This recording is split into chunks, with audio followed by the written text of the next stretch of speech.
The desert sun beat down mercilessly on the cracked asphalt of Route 89 as Victoria Hayes wiped the sweat from her forehead with the back of her hand. The temperature in Prescott Valley, Arizona, had climbed to 104 degrees by noon, and the ancient air conditioning unit at Miller's Diner had given up the fight around 10 a.m. She moved between tables with practiced efficiency, her worn sneakers squeaking against the checkered linoleum floor as she balanced 3 plates of burgers and fries on her left arm. Victoria was 32 years old, though the lines etched around her green eyes and the premature gray streaks in her chestnut hair made her look older. She had been beautiful once, still was in the right light, but 2 years of single motherhood and 70-hour work weeks had carved away the softness, leaving behind something harder, more resilient. Her husband, Robert Hayes, had died 26 months ago when a forklift at the warehouse where he worked malfunctioned, crushing him against a concrete wall. The settlement from the company barely covered the funeral expenses and 3 months of rent. "Here you go, gentlemen," she said with a practiced smile, setting down the plates in front of 3 construction workers who came in every Monday. "Can I get you anything else?" "We're good, Vicky, thanks," said the older one, Tom Reynolds, a kind man in his 50s who always left a decent tip. "You take care of yourself in this heat, you hear?" "I will, Tom, thank you," Victoria replied, already turning toward the kitchen window where another order waited. Her shift at Miller's ran from 6 a.m. to 2 p.m., 6 days a week. Then she had exactly 45 minutes to drive home, check on her kids, and change into her cleaning uniform before starting her second job at the Prescott Valley Medical Center, where she cleaned offices and examination rooms from 3 p.m. until 9 p.m., sometimes later. Her son, Marcus Hayes, was 16 years old.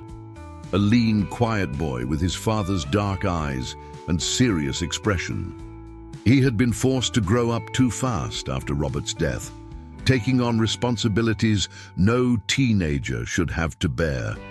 He watched over his 8-year-old sister, Natalie Hayes, every afternoon, helping her with homework, making her dinner from whatever ingredients Victoria managed to scrape together, and putting her to bed when their mother worked late. Marcus had been a promising student once, with dreams of studying engineering at Arizona State University. Now he barely maintained a C average, too exhausted from worry and responsibility to focus on his own future. Natalie was a bright, energetic child, with her mother's green eyes and a gap-toothed smile that could light up a room. She loved to draw. Her notebook was filled with colorful sketches of families, houses with picket fences, and dogs they couldn't afford to own. She didn't fully understand why her daddy wasn't coming home, why they had to move from their 3-bedroom house to a cramped 2-bedroom apartment in the rough part of town, or why her mother always looked so tired and sad. The apartment they now called home was located in the Ironwood Meadows complex, a collection of 20 rundown units on the eastern edge of Prescott Valley, where the rent was cheap because the landlord, Raymond Cooper, barely maintained the property and turned a blind eye to the drug dealers who operated from Units 7 and 12. Victoria hated living there, hated the broken playground equipment where used needles sometimes appeared, hated the suspicious stains in the hallways and the sounds of fighting that echoed through the thin walls at night. But at $650 a month, it was all she could afford. It was 3 weeks ago when the trouble started. Marcus had been walking home from the library on a Thursday evening when Derek Chambers and his 2 friends cornered him behind the convenience store on Glassford Hill Road. Derek was 24, a local drug dealer who had been in and out of jail since he was 17. He was tall and muscular, with a shaved head, multiple tattoos running up his neck, and cold blue eyes that seemed to look through people rather than at them. His right-hand man, Troy Benson, was shorter but built like a fire hydrant, thick, solid, and dangerous. The third member of their group, Kyle Rutherford, was lanky and nervous, always laughing too loud at Derek's jokes and eager to prove himself. "Hey, kid," Derek had said, blocking Marcus's path with his body. You're Robert Hayes's boy, right? Marcus had nodded, his heart pounding in his chest. He knew who Derek was. Everyone in this neighborhood did. Your old man was solid. Shame what happened to him, Derek continued, though there was no sympathy in his voice. But you know what? That means you're the man of the house now, and men around here, they gotta earn. You understand what I'm saying?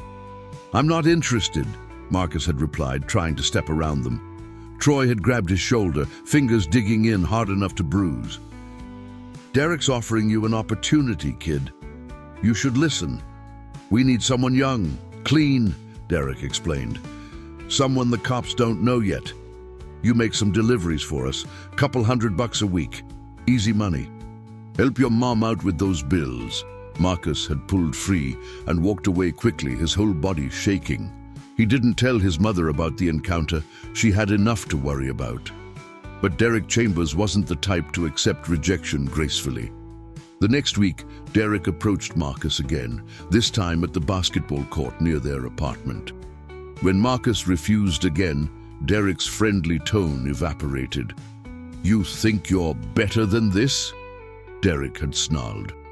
You think you got choices? Let me explain something to you, Marcus. Your mama's working herself to death for nothing. You're gonna end up just like your old man, broken and gone. I'm offering you a way out, and you're spitting in my face. Leave me alone, Marcus had said, backing away. Or what? Kyle had laughed. You gonna call the cops? You know Officer Briggs and Derek are tight, right? Who do you think they're gonna believe? It was true. James Briggs, one of the local police officers, had grown up with Derek's older brother and was known to look the other way when it came to Derek's activities in exchange for information about bigger dealers in the area. The corruption wasn't widespread in the Prescott Valley Police Department, but it existed, and it was enough to make people like Victoria and Marcus feel helpless. 2 days after that second confrontation, Victoria came home from work to find the word "think" spray-painted across their apartment door in red letters. Her hands had trembled as she scrubbed at it with turpentine and a rag, tears streaming down her face, while Marcus and Natalie watched from inside. She didn't know what it meant yet, but the message was clear. Someone was targeting her family. The following Monday, today, Victoria finished her shift at Miller's Diner and drove home in her aging Honda Civic, the check engine light glowing ominously on the dashboard. She pulled into the parking lot of Ironwood Meadows and immediately felt her stomach drop. Derek, Troy, and Kyle were sitting on the hood of a black Dodge Charger parked directly in front of her apartment, watching her approach. She considered driving away, but where would she go? This was her home. These were her children inside. She parked the car and stepped out, keeping her keys clutched in her hand like a weapon. Mrs. Hayes, Derek said, sliding off the hood with a predatory smile. We need to talk about your boy.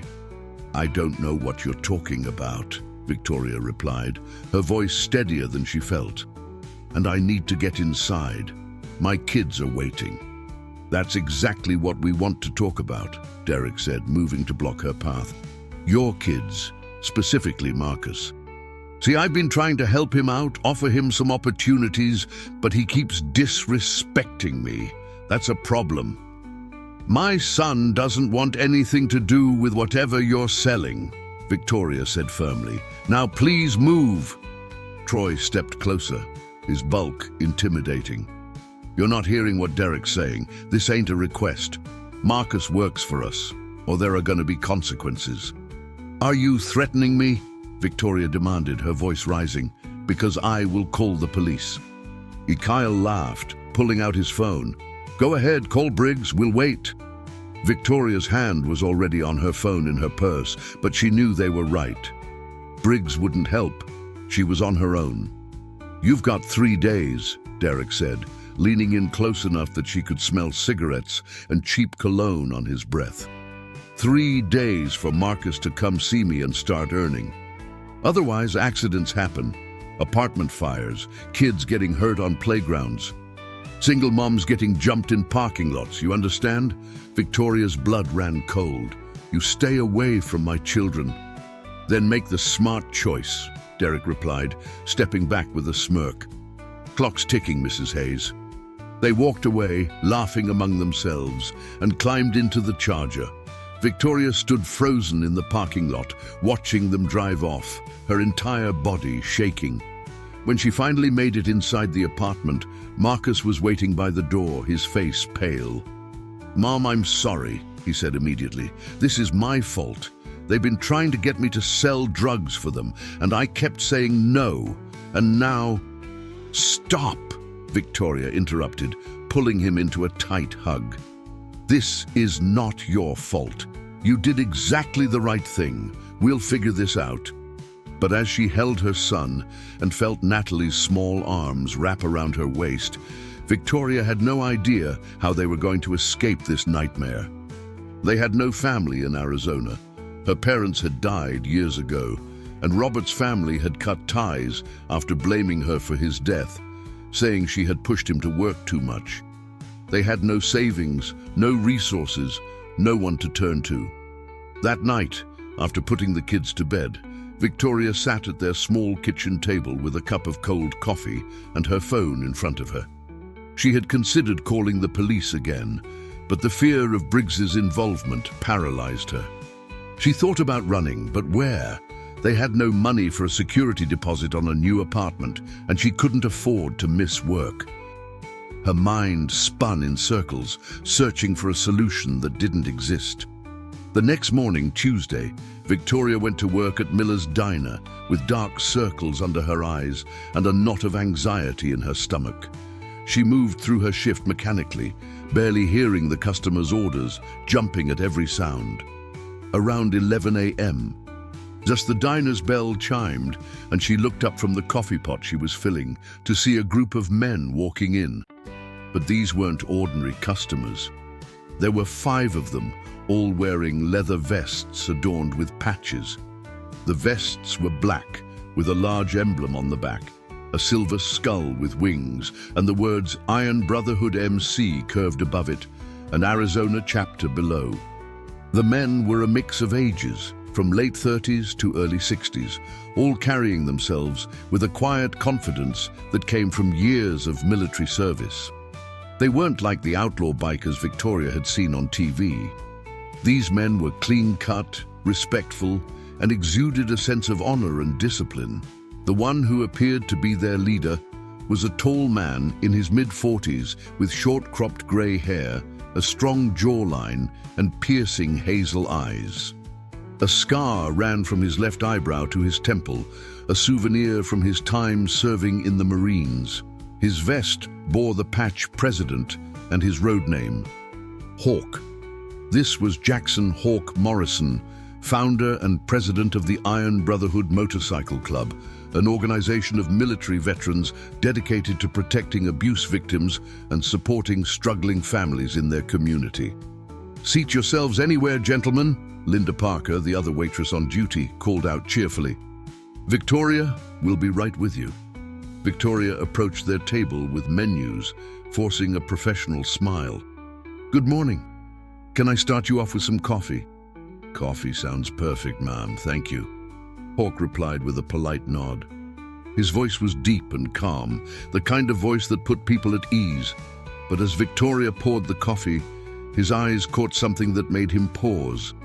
A dark bruise on her forearm, partially covered by her sleeve, and another faint one on her wrist. Her hands shook slightly as she filled the cups. "Take your time with the order," Hawk said gently. "We're in no rush." Victoria nodded and walked away, but Hawk watched her carefully for the rest of their meal.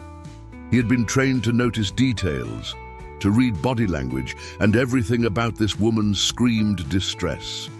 The way she constantly glanced at the door, the tension in her shoulders, the forced nature of her smile, these were signs he had seen too many times before in victims of abuse and intimidation. After the meal, as Hawk paid the bill, he spoke quietly to Victoria.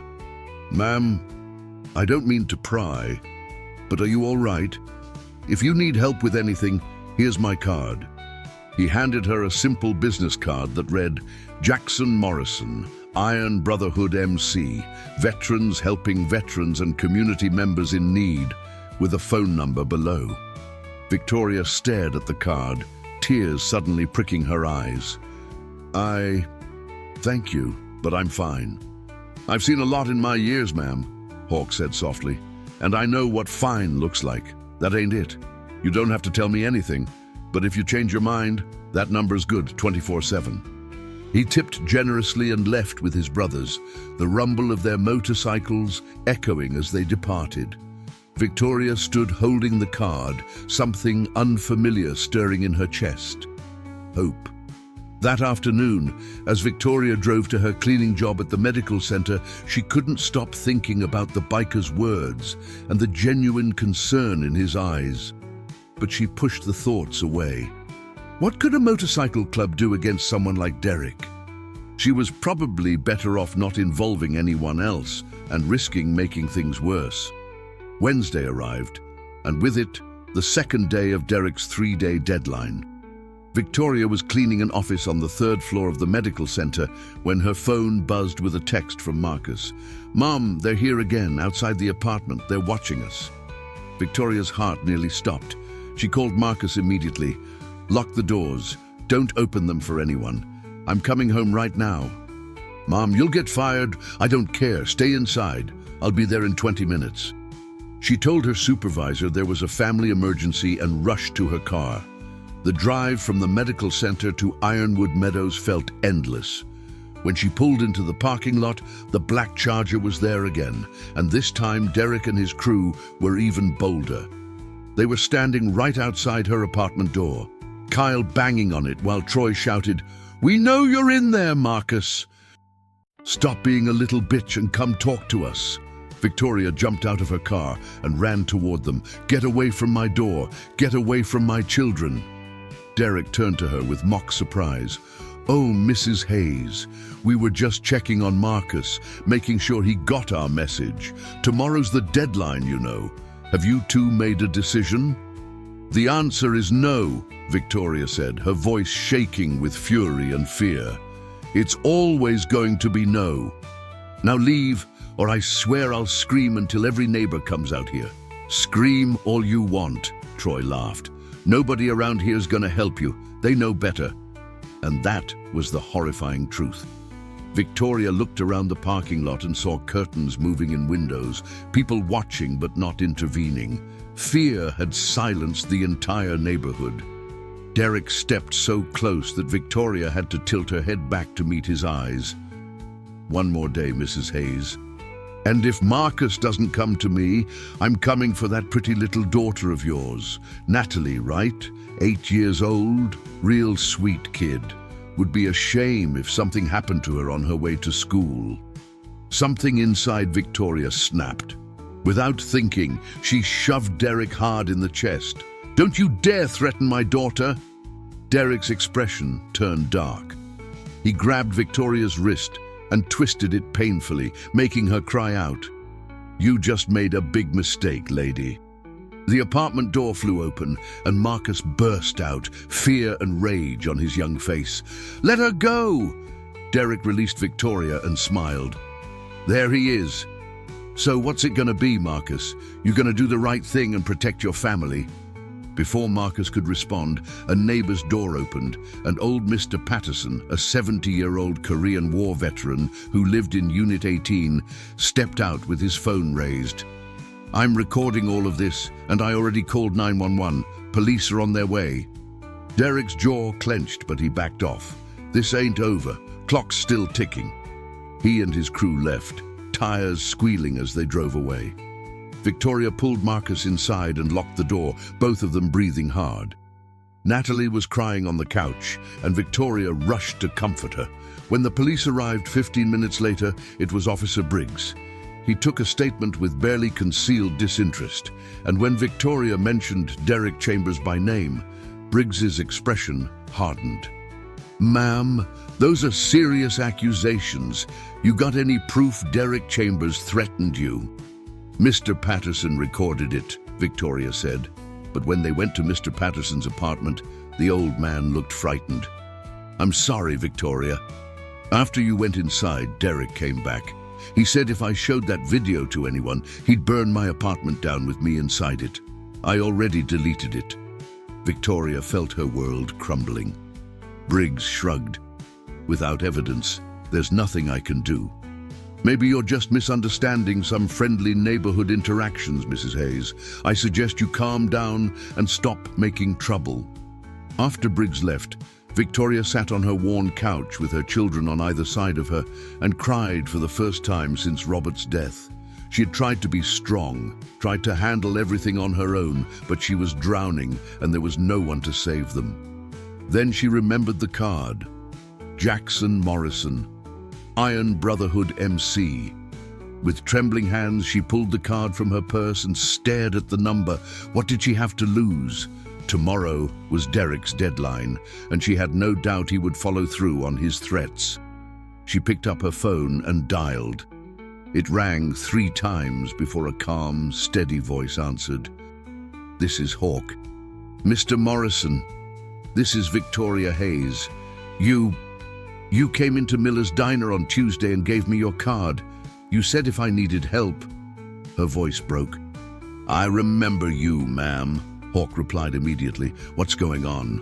And so Victoria told him everything, about Robert's death, about Derek's threats, about Marcus, about Officer Briggs, about the spray paint and the deadline, and the fear that consumed every moment of her life.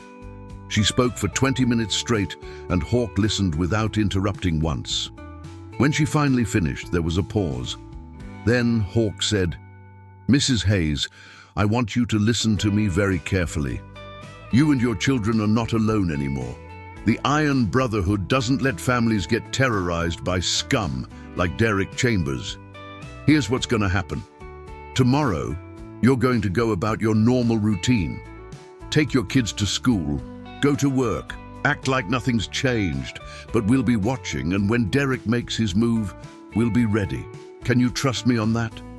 "I don't even know you," Victoria whispered. "No, ma'am, you don't.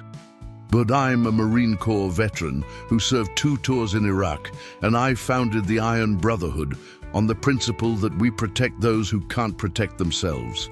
I've got 60 brothers in this chapter alone, all of them veterans, all of them good men who are sick of seeing bullies win. Give us a chance to do what we do best." Victoria closed her eyes, tears streaming down her face. Okay, I trust you." "Smart woman," Hawk said warmly. "Now get some rest. Tomorrow, everything changes." After hanging up, Victoria felt something she hadn't felt in 2 years, the weight of her burden being shared. She didn't sleep much that night, but when she did, her dreams were less dark than they had been in a long, long time. Thursday morning dawned clear and hot, the Arizona sun already baking the earth by 7 a.m. as Victoria Hayes prepared breakfast for her children. Her hands still trembled slightly as she poured orange juice into Natalie's cup and set a plate of scrambled eggs in front of Marcus. But there was a new determination in her eyes. Last night's phone call with Jackson, Hawk Morrison, had given her something precious, hope. She didn't know exactly what the Iron Brotherhood planned to do, but for the first time in weeks, she didn't feel completely alone. "Mom, are you sure about this?" Marcus asked quietly, pushing his eggs around his plate. "Those biker guys, what if they make things worse?" Victoria sat down across from her son and took his hand. "Marcus, things can't get worse. Derek's deadline is today. If we do nothing, he'll hurt us. These men, they're veterans. They help people. We have to trust someone, and right now they're the only ones offering to help." Natalie, oblivious to the full weight of the situation, swung her legs under the table and hummed while coloring a picture of a butterfly. "Are the motorcycle men like superheroes, Mummy?" Victoria managed a small smile. "Something like that, sweetie." At 7:30 a.m., Victoria drove Natalie to Coyote Springs Elementary School, watching her daughter skip through the gates with her backpack bouncing. The normalcy of the moment felt surreal, given the threat hanging over them. Marcus had chosen to stay home today.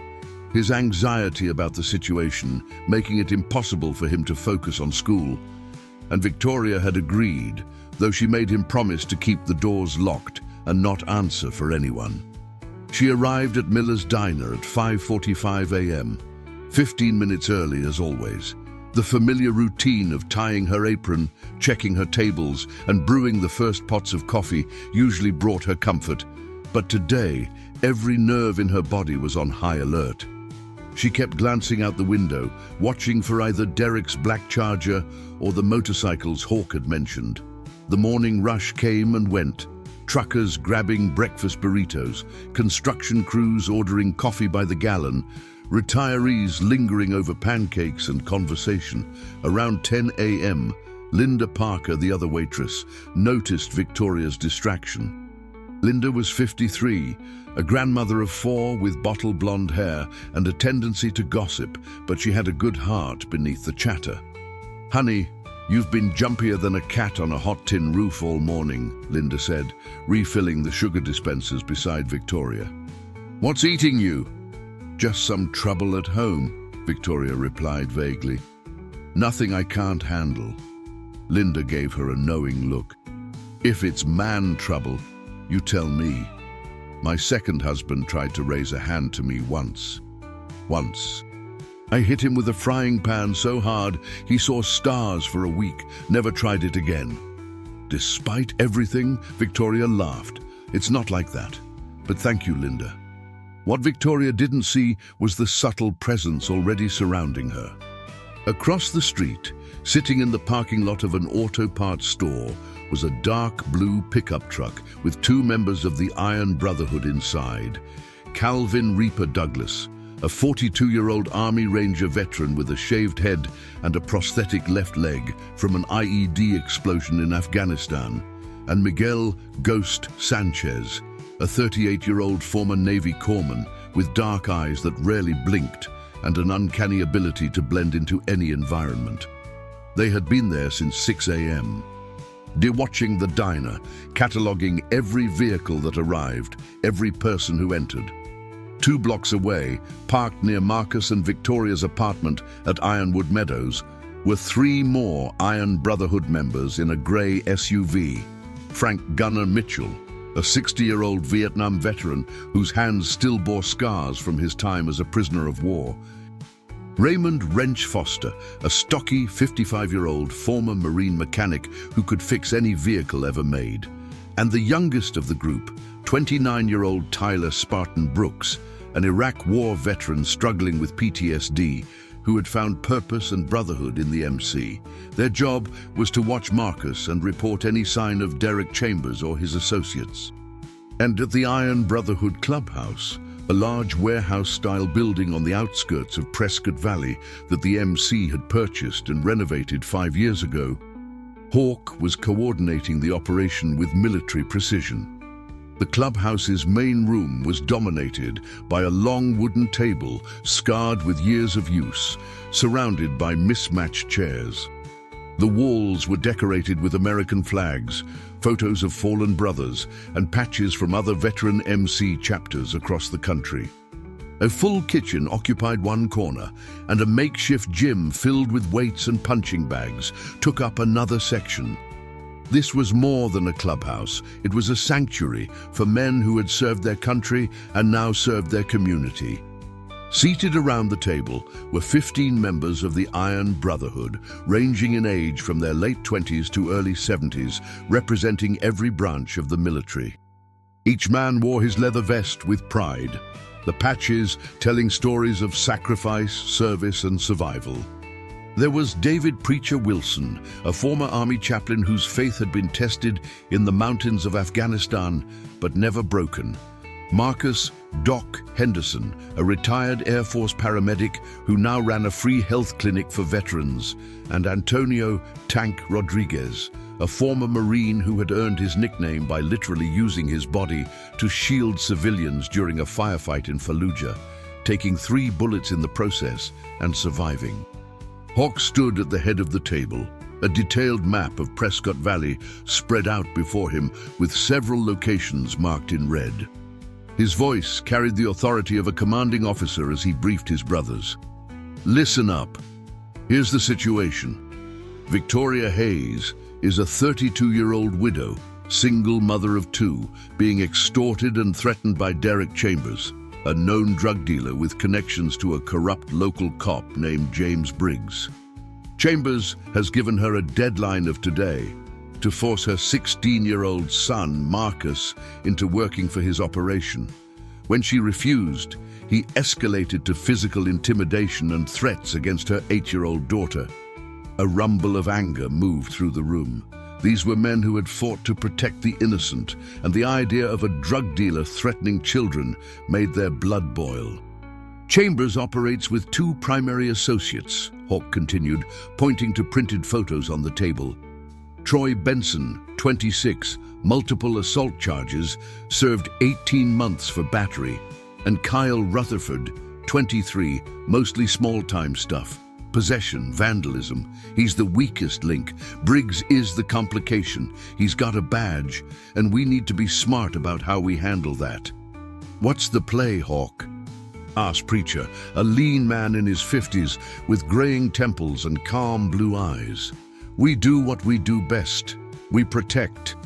Chambers expects Victoria to be alone and vulnerable. Instead, when he makes his move, he's going to find himself facing the full force of the Iron Brotherhood. We surround, we document, we intimidate legally, and we make it clear that Victoria Hayes and her family are under our protection. No violence unless absolutely necessary for defense. We do this by the book. And Briggs? Asked Tank, cracking his knuckles. I've already made some calls, Hawk replied. Got a contact in the Yavapai County Sheriff's Department, Deputy Sarah Chen. She's solid, been trying to build a case against Briggs's corruption for months. She'll be standing by with backup when we make our move. Once we draw Chambers out and get him on camera making threats, Chen can move in with clean hands and no departmental politics. Doc Henderson leaned forward, his reading glasses perched on his nose. Hawk, I did some digging on Victoria Hayes. Her financials are a disaster. She's 3 months behind on utilities, maxed out on credit cards, and working 80 hours a week just to keep a roof over her kids' heads. Even if we deal with Chambers, she's still drowning. Then we help with that too, Hawk said simply. That's what the emergency fund is for. Once this is over, we make sure she's stable. Pay off her debts, get her car fixed, give her breathing room to rebuild. We don't just solve today's problem, we set her up to succeed. Wrench the mechanic nodded approvingly. I saw her Honda when I drove by the apartment. That thing's held together with duct tape and prayers. I can get her running properly in a day, no charge. I can talk to some people at the hospital, Doc added. See if there are any nursing assistant positions opening up. Better pay, benefits, she's got work ethic, she just needs a break. This was the Iron Brotherhood's true mission, the reason these men rode together. They had all returned from war zones to find a country that often forgot its veterans, that left them struggling with PTSD, unemployment, and a sense of purposelessness. They had banded together not just for camaraderie, but to channel their skills, discipline, and brotherhood into protecting and uplifting those who couldn't protect themselves. They ran programs for homeless veterans, organized charity rides for children's hospitals, and intervened in situations exactly like Victoria's, where good people were being victimized by predators. All right, brothers, Hawk said, his voice taking on the tone of a commanding officer addressing his troops. Here's the formation. Reaper and Ghost are already on overwatch at the diner. Gunner, Wrench, and Spartan are watching the apartment. The rest of us mobilize and stage at the community park on Viewpoint Drive. That's central to both locations, 5 minutes from either. We stay in communication, and the moment Chambers shows himself, we converge. Remember, we're not outlaws. We're veterans standing up for what's right. We document everything, stay legal, and show this punk that bullying a widow and her kids has consequences. The men around the table stood as one, hands clasping in solidarity. Iron Brotherhood!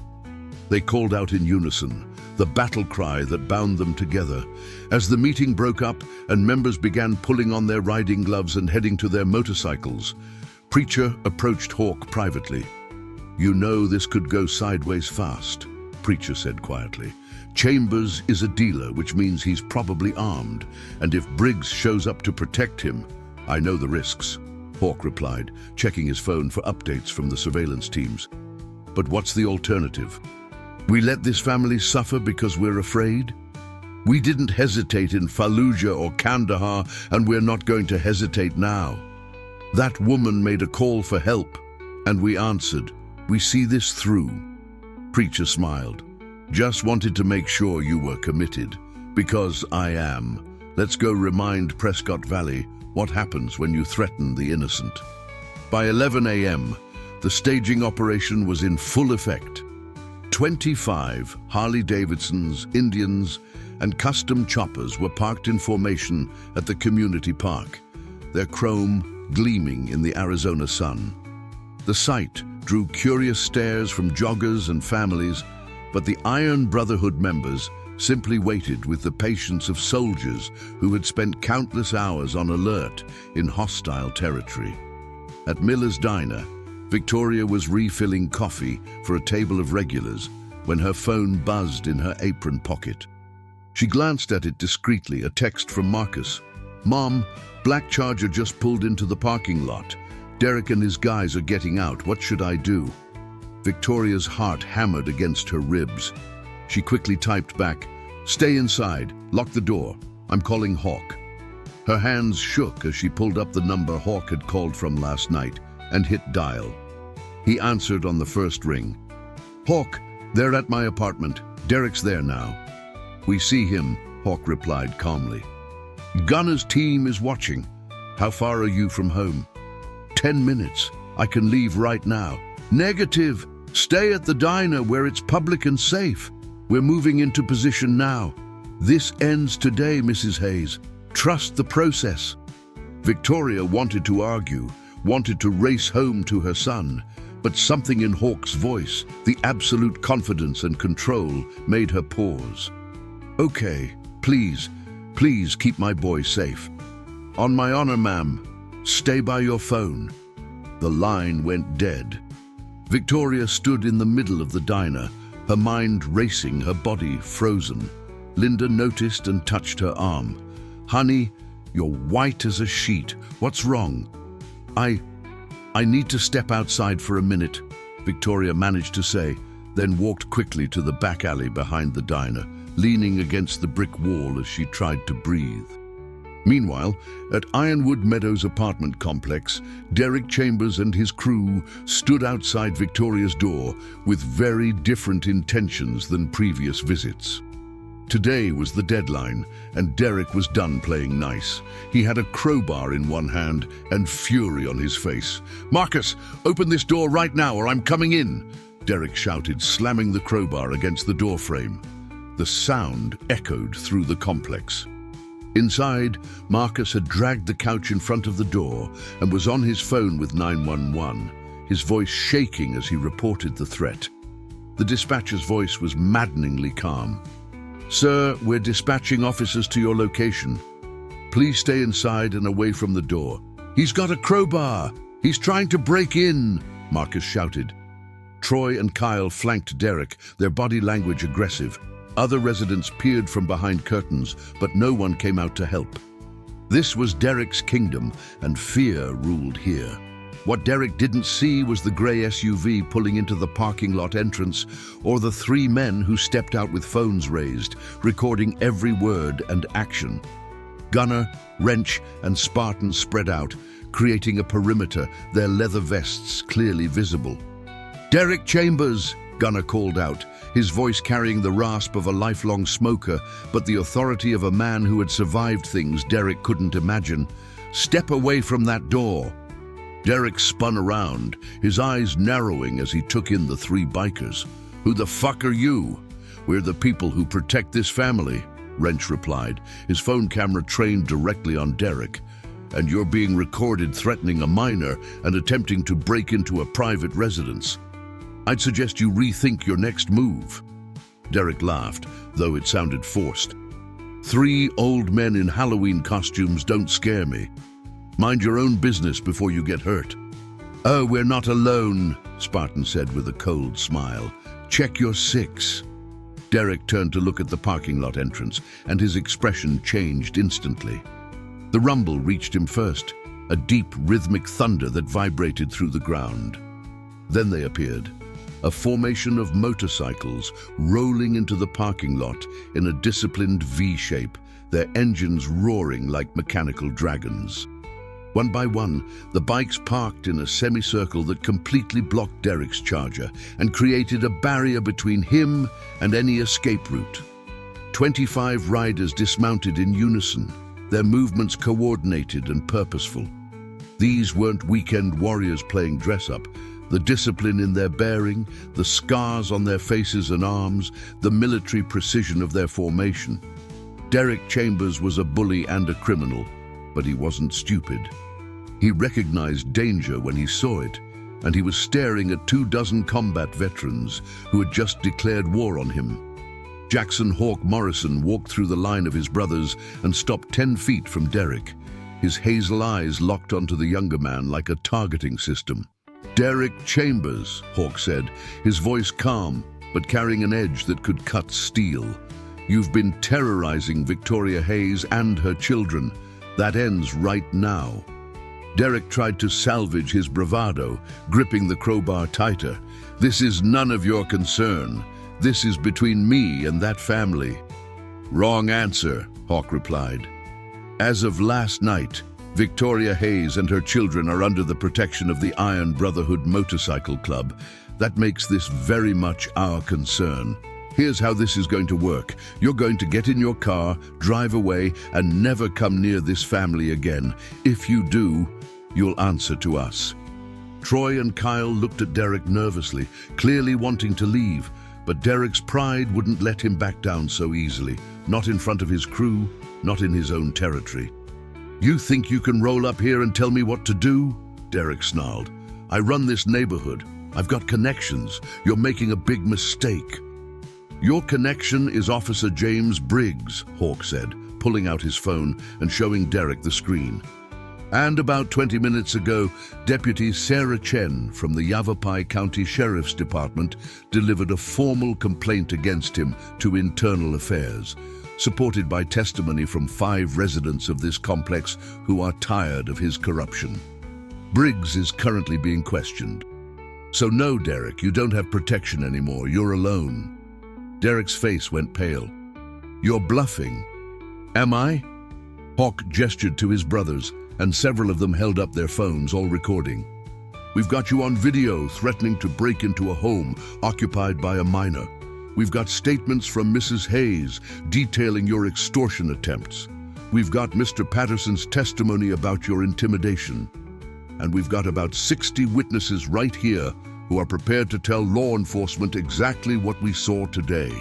You're done, Derek. For the first time, fear flickered across Derek Chambers' face. He looked at his 2 friends, who were already backing away, then at the wall of bikers surrounding him. The crowbar suddenly felt very heavy in his hand. Drop the weapon, commanded a new voice. Everyone turned to see Deputy Sarah Chen walking into the parking lot, flanked by 2 other sheriff's deputies. She was a woman in her late 30s, Asian American, with sharp features and sharper eyes that missed nothing. Her hand rested casually on her service weapon, but her body language made it clear she was ready to draw if necessary. Derek Chambers, I'm Deputy Chen with the Yavapai County Sheriff's Department. Place the crowbar on the ground and put your hands behind your head. Derek hesitated for only a second before complying. The crowbar clattered against the pavement and his hands went up. Troy and Kyle immediately started protesting their innocence, but Chen's partners were already separating them. We received a 911 call about a break-in in progress, Chen said, pulling out handcuffs. And thanks to some very thorough citizens, we've also got video evidence of attempted burglary, criminal threatening, and extortion. Derek Chambers, you're under arrest. As Chen read Derek his rights and cuffed him, Hawk approached her and spoke quietly. "Thank you for the quick response, Deputy." "Thank you for the evidence," Chen replied, equally quiet. "This has been a long time coming. Briggs's protection of this scumbag ends today. Internal affairs is already all over him." Marcus had been watching everything from the window, and when he saw Derek being put into the sheriff's car, his legs nearly gave out from relief. He sank onto the couch, tears streaming down his face, tears of fear, relief, and overwhelming gratitude for these strangers who had appeared like an army of guardian angels. At Miller's diner, Victoria's phone rang. It was Hawk. "Mrs. Hayes, it's over. Derek Chambers is in custody. Your son is safe. You can come home." Victoria's knees buckled, and she slid down the brick wall in the alley, sobbing so hard she could barely breathe. "Thank you," she gasped. "Oh God, thank you." "No thanks needed, Mum. But when you get home, we'd like to talk to you and Marcus, if that's all right. There are a few more things we need to handle." 30 minutes later, Victoria pulled into the parking lot of Ironwood Meadows to find it transformed. The sheriff's vehicles were gone, taking Derek, Troy, and Kyle with them. But the motorcycles remained, and their riders had organized themselves into a protective presence that made the entire complex feel safer than it had in years. Victoria ran to her apartment, threw open the door, and pulled Marcus into a crushing hug. They stood there, mother and son, holding each other and crying tears of relief and release. When they finally separated, they found Hawk waiting respectfully outside the door. "Mrs. Hayes, Marcus," Hawk said with a gentle smile. "Mind if I come in? There are some things we need to discuss." They invited him inside, and Victoria insisted on making coffee, despite her still shaking hands. They sat at the small kitchen table, the same table where Victoria had sat just last night, feeling hopeless. And now Hawk spread out several documents before them. First thing, Derek Chambers is facing multiple felony charges. Deputy Chen is confident he'll be held without bail, given his history. Your family is safe from him. Second, Officer Briggs is under investigation, and based on what Chen told me, he'll likely be suspended pending the outcome. So that threat is neutralized too. Victoria wiped her eyes. "I don't know how to thank you. You saved us." "We're not done yet," Hawk replied. "Doc Henderson did some research on your financial situation. I hope you don't mind. But we needed to understand the full picture to help effectively." Victoria stiffened slightly, embarrassed. "It's bad. I know it's bad." "It's fixable," Hawk corrected. "The Iron Brotherhood has an emergency assistance fund for situations exactly like yours. We want to pay off your overdue utilities and credit card debt. That's about $8,000 total, according to Doc's research." Victoria's eyes went wide. I can't accept that. That's too much." "It's already done," Hawk said firmly but kindly. "The check is being cut today. Additionally, Wrench, he's our mechanic, is going to service your Honda free of charge, get it running properly. And Doc has a contact at the hospital where you work. There's a nursing assistant position opening up next month. It pays $17 an hour plus benefits. He can get you an interview." Victoria couldn't speak. She just stared at this man, this stranger who had appeared out of nowhere with an army of brothers and was now systematically dismantling every obstacle in her life. "Why?" she finally whispered. "Why would you do all this for us?" Hawk's expression softened. "Because we can. Because we've all been in dark places where we needed help and someone reached out a hand. Because that's what brothers do. We protect, we serve, and we lift up those who are struggling. You're a good mother fighting to give your kids a decent life. You deserve support, not threats." Marcus spoke up, his voice thick with emotion. "Sir, I don't know how we can ever repay you." "You don't repay kindness, son," Hawk replied. "You pass it forward. Someday, when you're on your feet and you see someone struggling, you help them. That's how we build a better world, one act of brotherhood at a time." Over the next hour, Hawk explained everything the Iron Brotherhood had planned.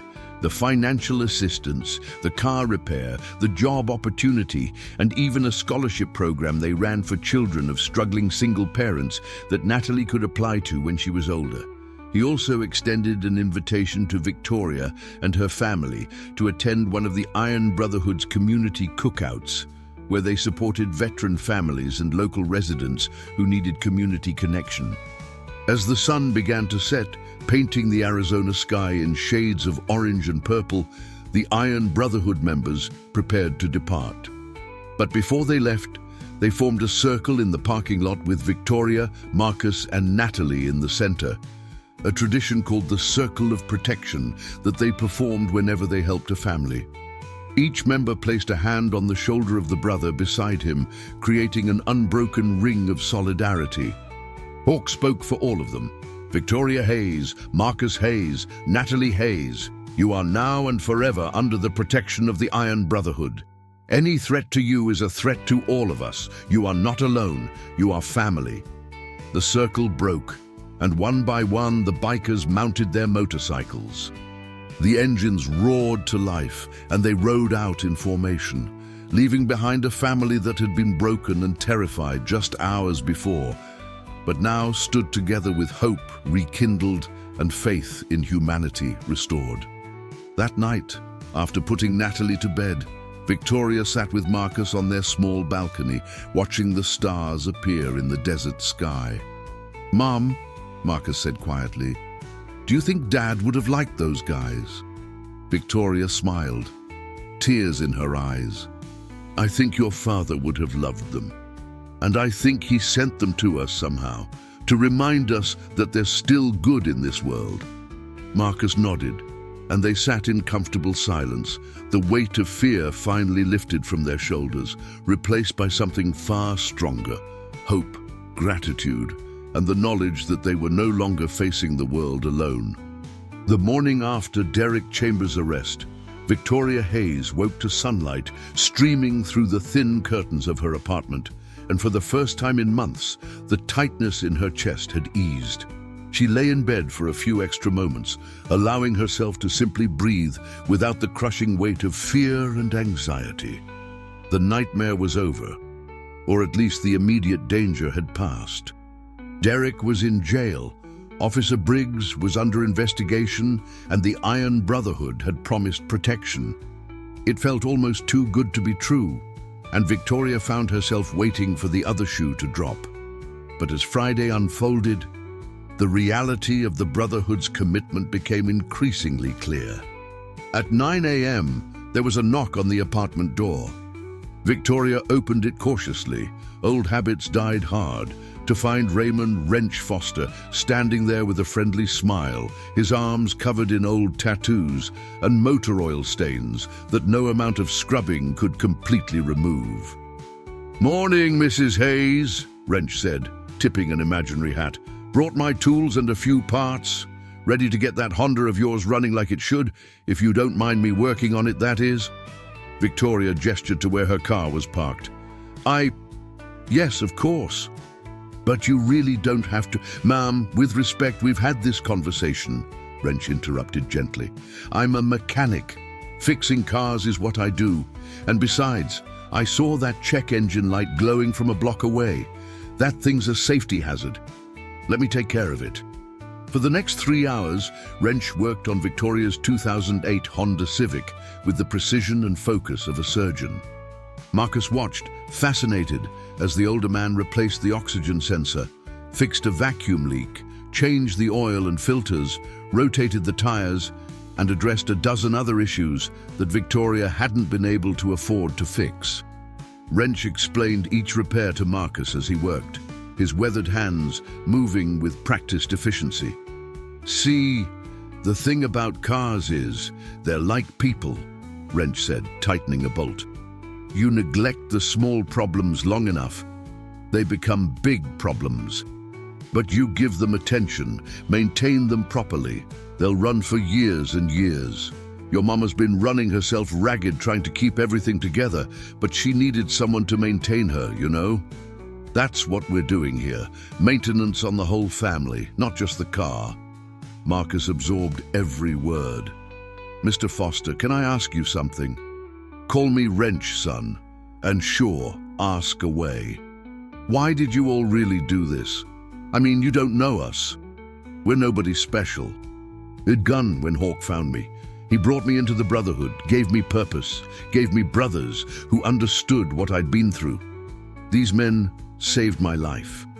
So when I see a family like yours, good people being crushed by circumstances and predators, I see a chance to pay forward what was given to me.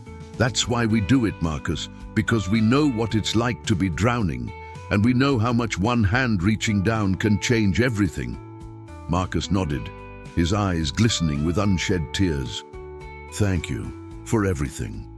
Thank me by living a good life, son. Graduate high school, go to college, make something of yourself.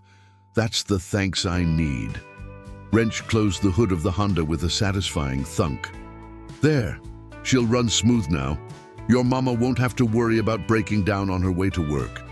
When Victoria came outside to see the results, Wrench handed her the keys with a smile. "All set, Mrs. Hayes. Changed your oil, replaced the oxygen sensor, fixed that vacuum leak, new air filter, rotated your tires. She's got another 100,000 miles in her easy, long as you keep up with regular maintenance. I wrote down a schedule for you. When to change oil, check fluids, all that. And if you ever have trouble, you call me directly. My number's on that paper."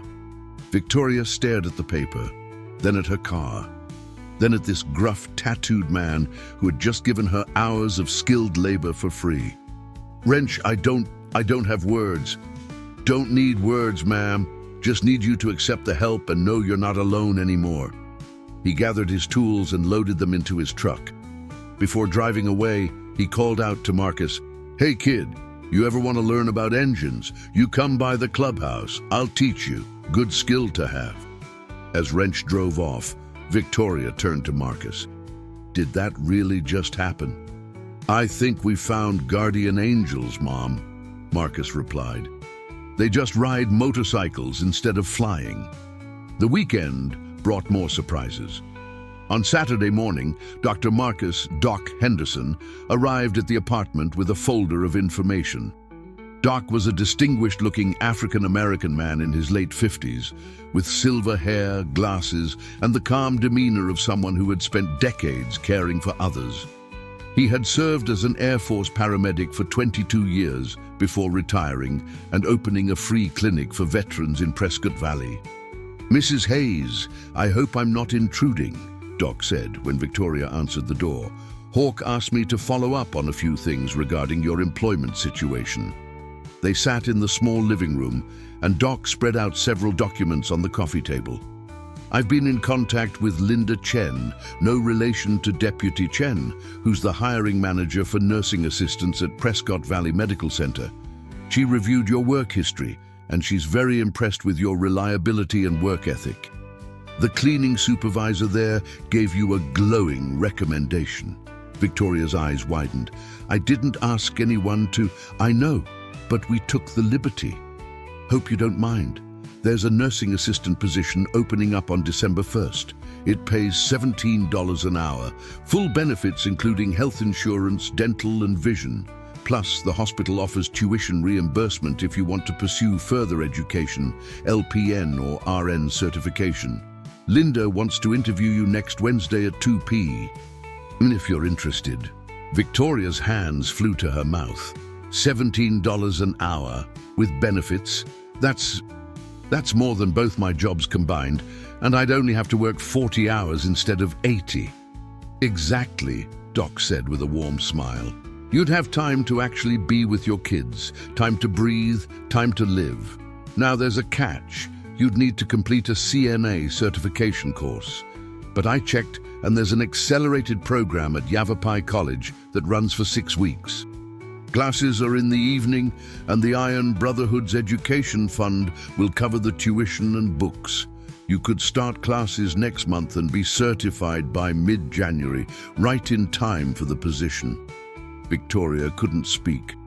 She just sat there, tears streaming down her face as this stranger laid out a roadmap to a better life, a life she hadn't dared to dream about in 2 years.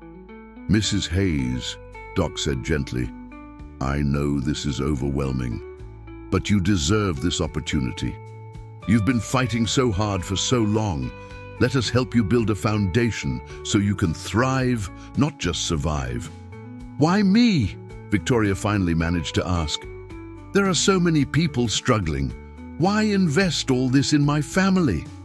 "Because you called for help," Doc replied simply. "Most people suffer in silence, too proud or too scared to reach out. You made that call to Hawk. You chose to trust us. That took courage, and courage deserves to be rewarded. Plus," he added with a gentle smile, "helping one family creates ripples.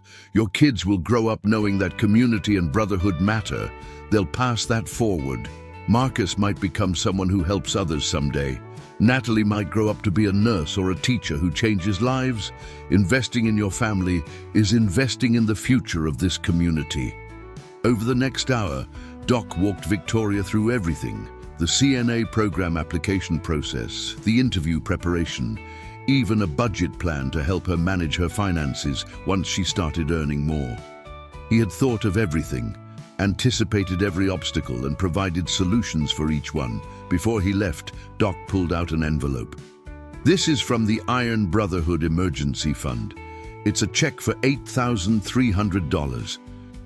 That covers your overdue utility bills, your credit card debt, and 3 months of rent in advance, so you can focus on your certification program without worrying about keeping a roof over your heads." Victoria stared at the check, like it was written in a foreign language. This is too much. I can't accept this." "Yes, you can, and you will," Doc said firmly but kindly. "This is what the fund exists for. Every member of the Iron Brotherhood contributes monthly. We've helped 37 families in the past 3 years, veterans struggling with PTSD, widows facing foreclosure, kids who need medical care their parents can't afford. You're number 38. Take the help, Victoria. Use it to build a better life. And someday when you're stable and thriving, maybe you donate to someone else's emergency fund. That's how we change the world, one family at a time." After Doc left, Victoria sat on her couch with the check in her trembling hands, Marcus on one side and Natalie on the other. "Babies," she whispered. "I think our lives just changed."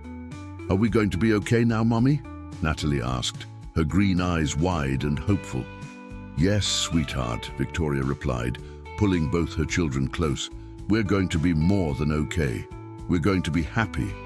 That evening, Victoria did something she hadn't done in months. She cooked a real dinner. Not boxed macaroni or ramen noodles, but actual chicken, rice, and vegetables from the grocery store she could now afford to shop at without anxiety. As they ate together at their small kitchen table, laughing and talking without the weight of fear crushing them, Victoria felt something she'd almost forgotten: joy. On Sunday, the Iron Brotherhood invited Victoria and her children to their weekly community cookout at the clubhouse. Victoria was nervous about attending. She still didn't fully understand this world of motorcycles and leather vests, but Marcus encouraged her to go, and Natalie was excited about the promise of hot dogs and hamburgers. When they arrived at the clubhouse, Victoria was stunned by what she found. This wasn't the dark, dangerous biker gang hideout she'd seen in movies. The large warehouse had been transformed into a welcoming community center. The main room had long tables covered with red and white checkered tablecloths and a massive grill outside where several Brotherhood members were cooking enough food to feed an army. American flags hung on the walls alongside photos of fallen soldiers and veterans. Children ran around playing tag while parents chatted and laughed. It was normal. It was beautiful. Hawk spotted them immediately and walked over with a warm smile. "Mrs. Hayes, Marcus, Natalie, welcome to our home. Come on, let me introduce you to some folks." Over the next few hours, Victoria met dozens of Iron Brotherhood members and their families. She met David Preacher Wilson, the former Army chaplain who now ran a support group for veterans with PTSD. She met Antonio "Tank" Rodriguez, whose booming laugh and gentle manner with children made Natalie instantly comfortable. She met wives, girlfriends, and partners of members, women who welcomed her into their circle without judgment, who shared stories of their own struggles and how the brotherhood had helped them through dark times. One woman in particular, Jennifer Morrison, Hawk's wife, took Victoria under her wing. Jennifer was a warm, practical woman in her early 40s with kind eyes and a no-nonsense attitude. She had been a military spouse for 20 years, raising 3 children while Hawk deployed to war zones, and she understood struggle intimately. "The first time Jackson brought home a family that needed help, I thought he'd lost his mind," Jennifer told Victoria as they sat together watching the kids play. "We barely had enough for our own bills, and here he was giving money to strangers. But then I saw the look on that family's faces, the hope, the relief, and I understood. We're not rich, Victoria. Most of these families are middle class, working hard, struggling with their own issues. But when we pool our resources and our skills, we can do incredible things. That's the power of brotherhood. I still feel like I don't deserve all this help," Victoria admitted quietly. Jennifer took her hand. "Let me tell you something a wise woman once told me. Grace isn't about deserving. It's about receiving what you need when you need it and then extending that grace to others when you can. You're a good mother fighting for her kids. That's enough. You deserve support, love, and community. Accept it, heal, grow, and someday you'll be the one reaching out to help the next struggling mother. That's how this works." As the sun set and the cookout wound down, Hawk gathered everyone for the Brotherhood's traditional closing ritual. All the members formed a circle, holding hands, and preacher offered a prayer. Not a religious sermon, but a simple expression of gratitude for community, for second chances, and for the opportunity to serve others. Even those who weren't religious found themselves moved by the sincerity and love in the words. When Victoria, Marcus, and Natalie drove home that night, something fundamental had shifted in their lives. They weren't alone anymore. They had a community, a network of protection and support that had appeared when they needed it most. And more than that, they had hope. Real, tangible hope for a future that looked nothing like their desperate past.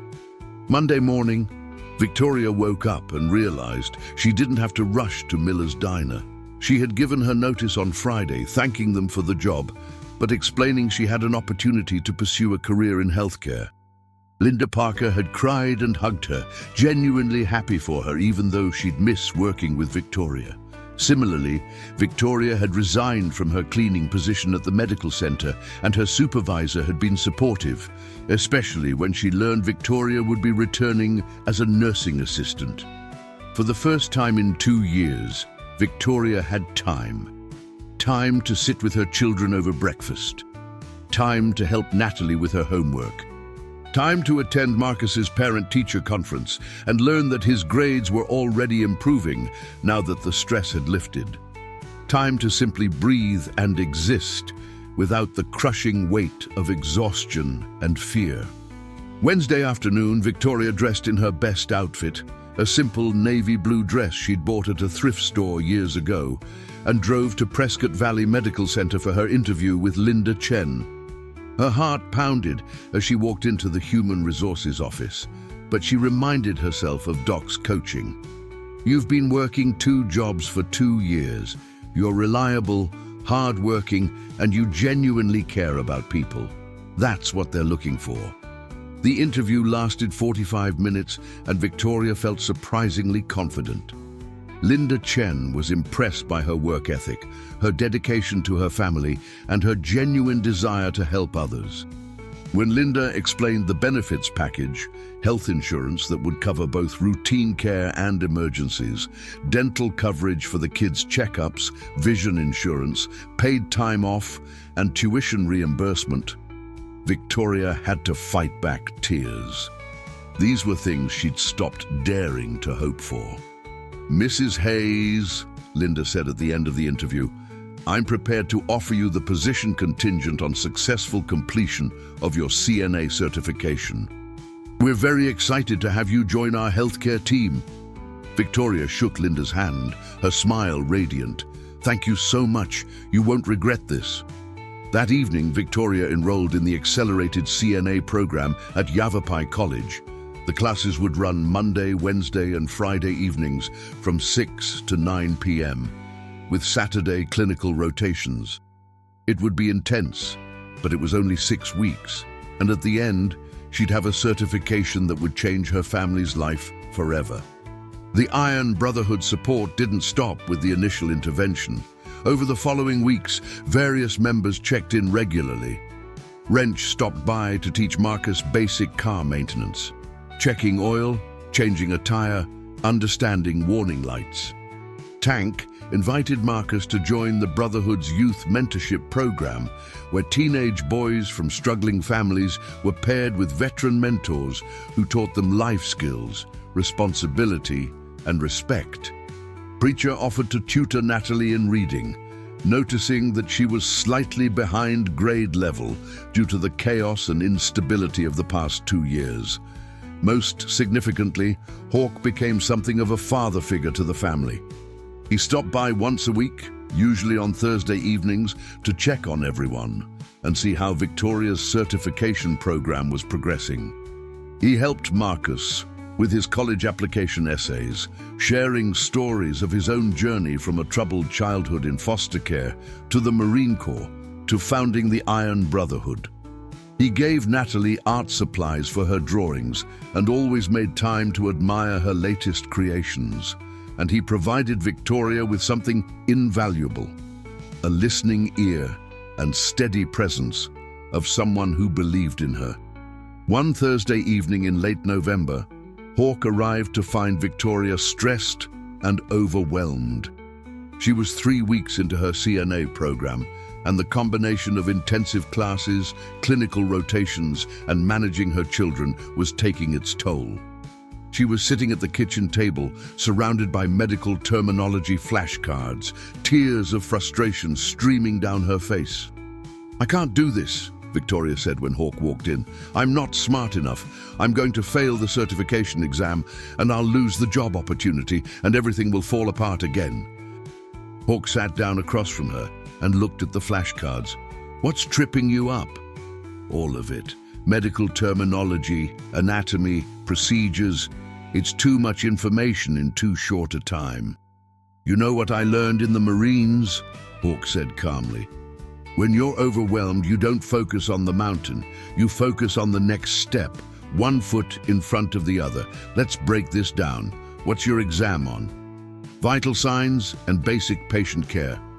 "Okay, let's study together.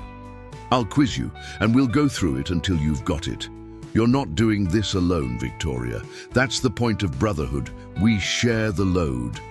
For the next 2 hours, Hawk patiently quizzed Victoria on her material, helping her create memory tricks and connections that made the information stick. His calm confidence was contagious, and gradually Victoria's panic subsided, replaced by determination. By the end of the evening, she had mastered the material and felt ready for her exam. "Thank you," Victoria said as Hawk prepared to leave. "For this, for everything. I don't know how I'll ever repay you." "You're already repaying me," Hawk replied.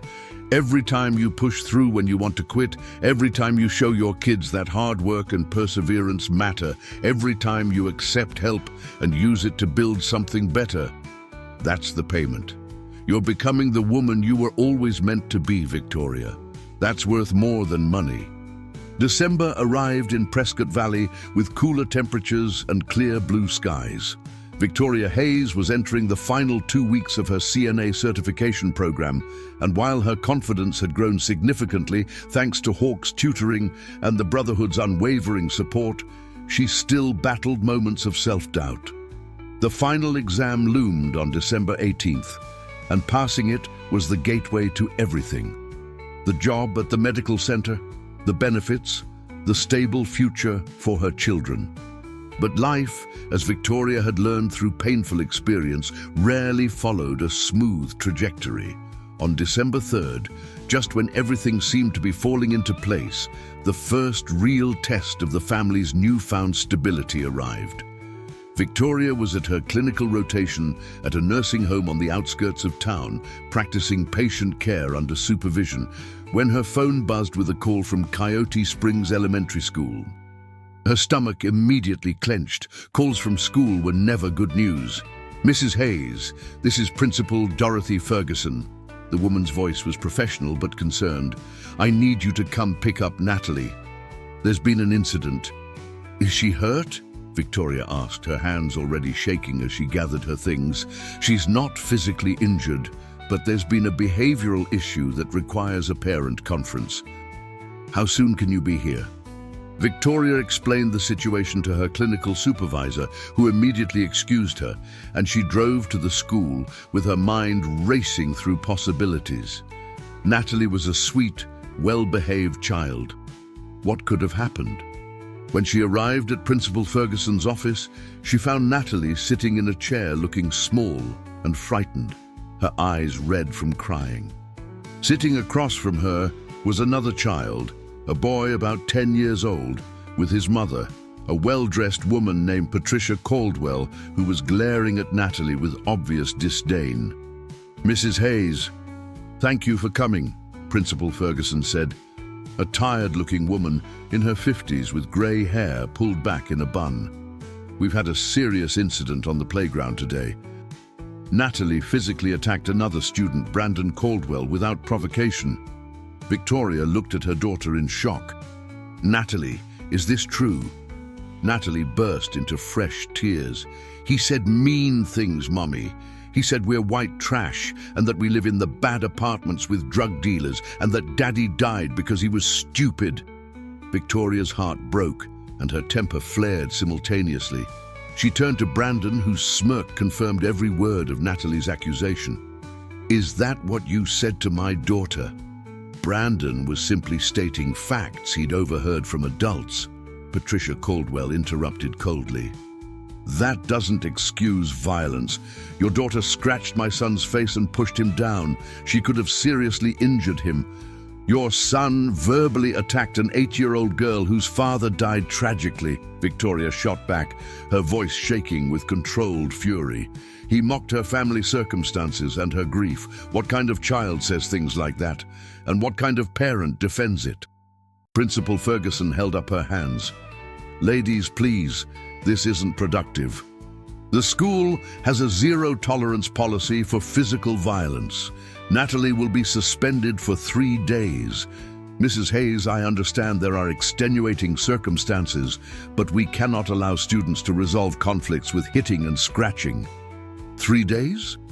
Victoria felt the world tilting. "But I'm in the middle of my certification program. I have clinical rotations and classes I can't miss. I don't have childcare for 3 days." "That's not the school's problem," Patricia Caldwell said dismissively. "Your daughter broke the rules. Actions have consequences. Perhaps if you spent more time parenting instead of working multiple jobs, she'd have better impulse control." The cruelty of the comment hit Victoria like a physical blow. She wanted to respond, wanted to defend herself and her family. But the truth was that Patricia Caldwell represented everything Victoria had always felt inadequate compared to: wealth, stability, privilege, and the luxury of judgment from a position of security. Principal Ferguson shot Patricia a disapproving look. "Mrs. Caldwell, that's unnecessary. Mrs. Hayes, I sympathize with your situation, truly. But policy is policy. Natalie is suspended for 3 days, starting tomorrow. I suggest you use this time to discuss appropriate conflict resolution with your daughter." Victoria left the school with Natalie, her mind spinning. 3 days of suspension meant 3 days of missed classes and clinical rotations. Her instructors had been clear: more than 2 absences would result in automatic failure of the program. She'd already used 1 absence when Marcus had the flu last week. This suspension would end her certification opportunity, which would end the job offer, which would send them spiraling back into poverty and instability. She called Hawk from the parking lot, her voice breaking as she explained what had happened. "I don't know what to do. I can't fail this program, but I can't leave Natalie alone, and I can't afford a babysitter." "Bring her to the clubhouse," Hawk said immediately.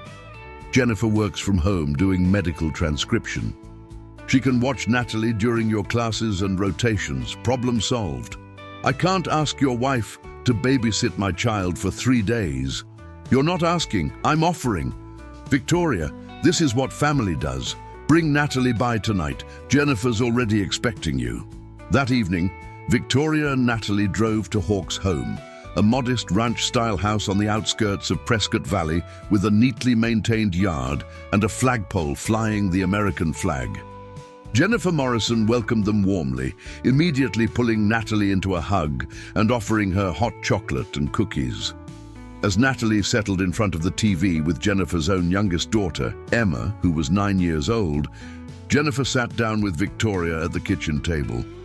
"Jackson told me what happened at school," Jennifer said gently.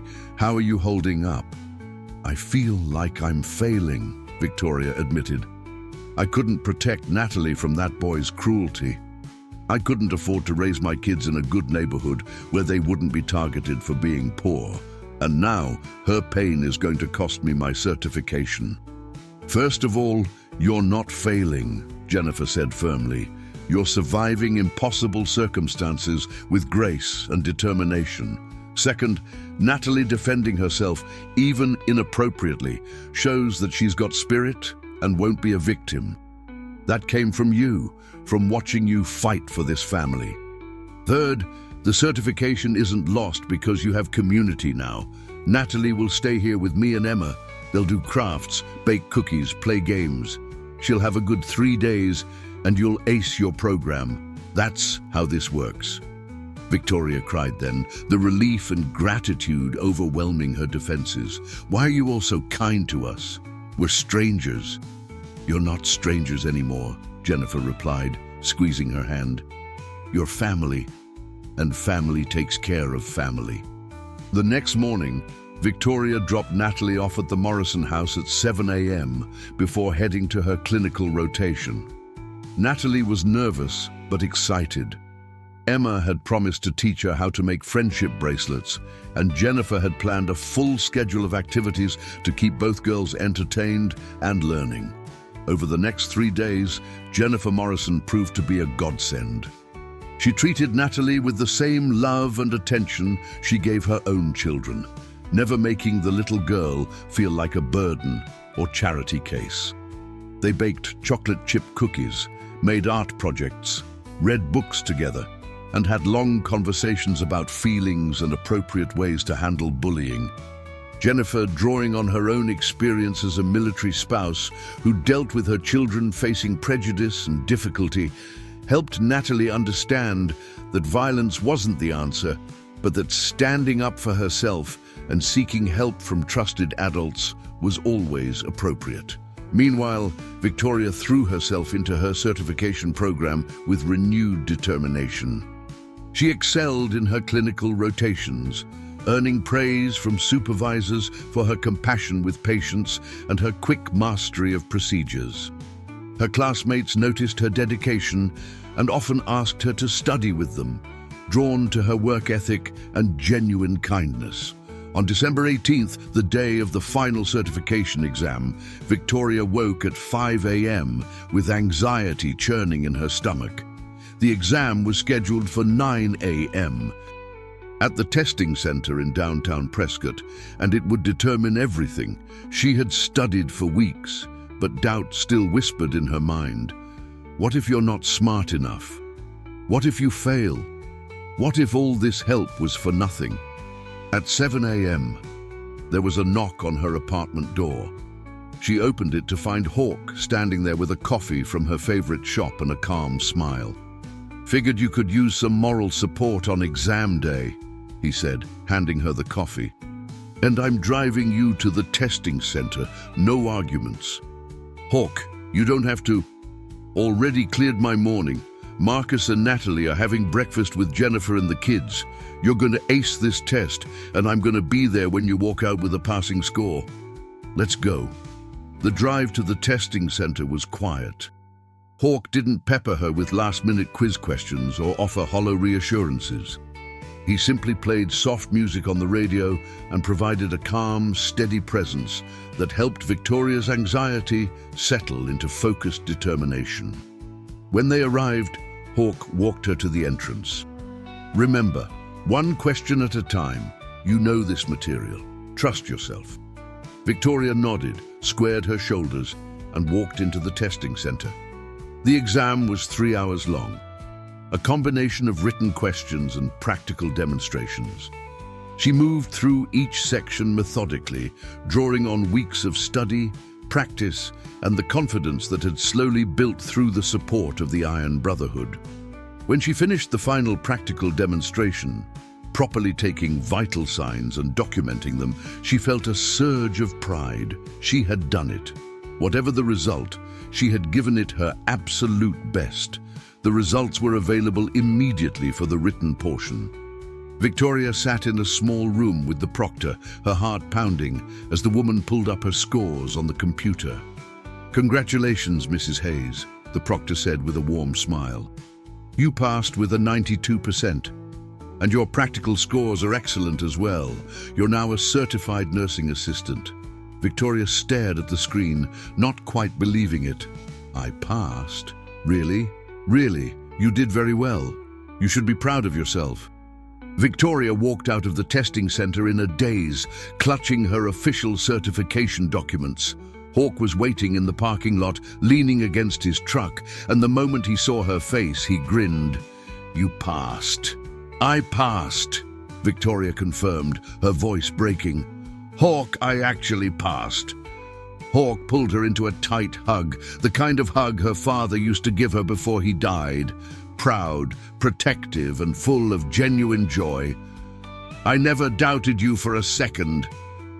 "Come on, we're celebrating." He drove her back to the Iron Brotherhood clubhouse, where Victoria discovered that Jennifer had organized a surprise celebration.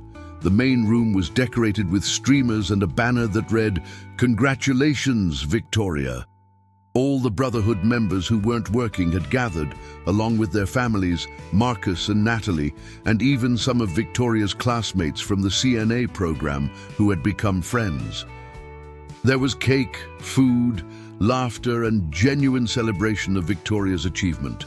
Marcus's pride in his mother was written all over his face, and Natalie clung to her side, repeatedly whispering, "You did it, Mommy." For the first time in her adult life, Victoria felt truly seen, valued, and celebrated, not for what she could provide others, but for her own accomplishment and perseverance. Preacher offered a toast, raising a glass of sparkling cider. To Victoria Hayes, a woman who faced impossible circumstances with courage, who accepted help with grace, and who proved that with community support and personal determination, anything is possible. May your future be as bright as your spirit. Everyone raised their glasses and cheered. Victoria looked around the room at these people, strangers just 6 weeks ago, now family, and felt something she hadn't felt since Robert died. Complete, overwhelming happiness. That evening, as Victoria drove home with her children, Marcus said quietly, "Mom, I'm proud of you. Like really proud. You're the strongest person I know." "We're all strong, baby," Victoria replied, reaching over to squeeze his hand. "And we're strongest together." The next morning, Victoria called Linda Chen at Prescott Valley Medical Center and officially confirmed her acceptance of the nursing assistant position. Her start date was January 2nd, giving her a few weeks to enjoy the holidays with her children for the first time in years, without the crushing stress of overwork and poverty. But the universe, it seemed, had one more test in store. On December 20th, Victoria received a certified letter in the mail. It was from Derek Chambers' attorney, informing her that Derek was attempting to sue her for defamation of character and conspiracy to commit false imprisonment in relation to his arrest.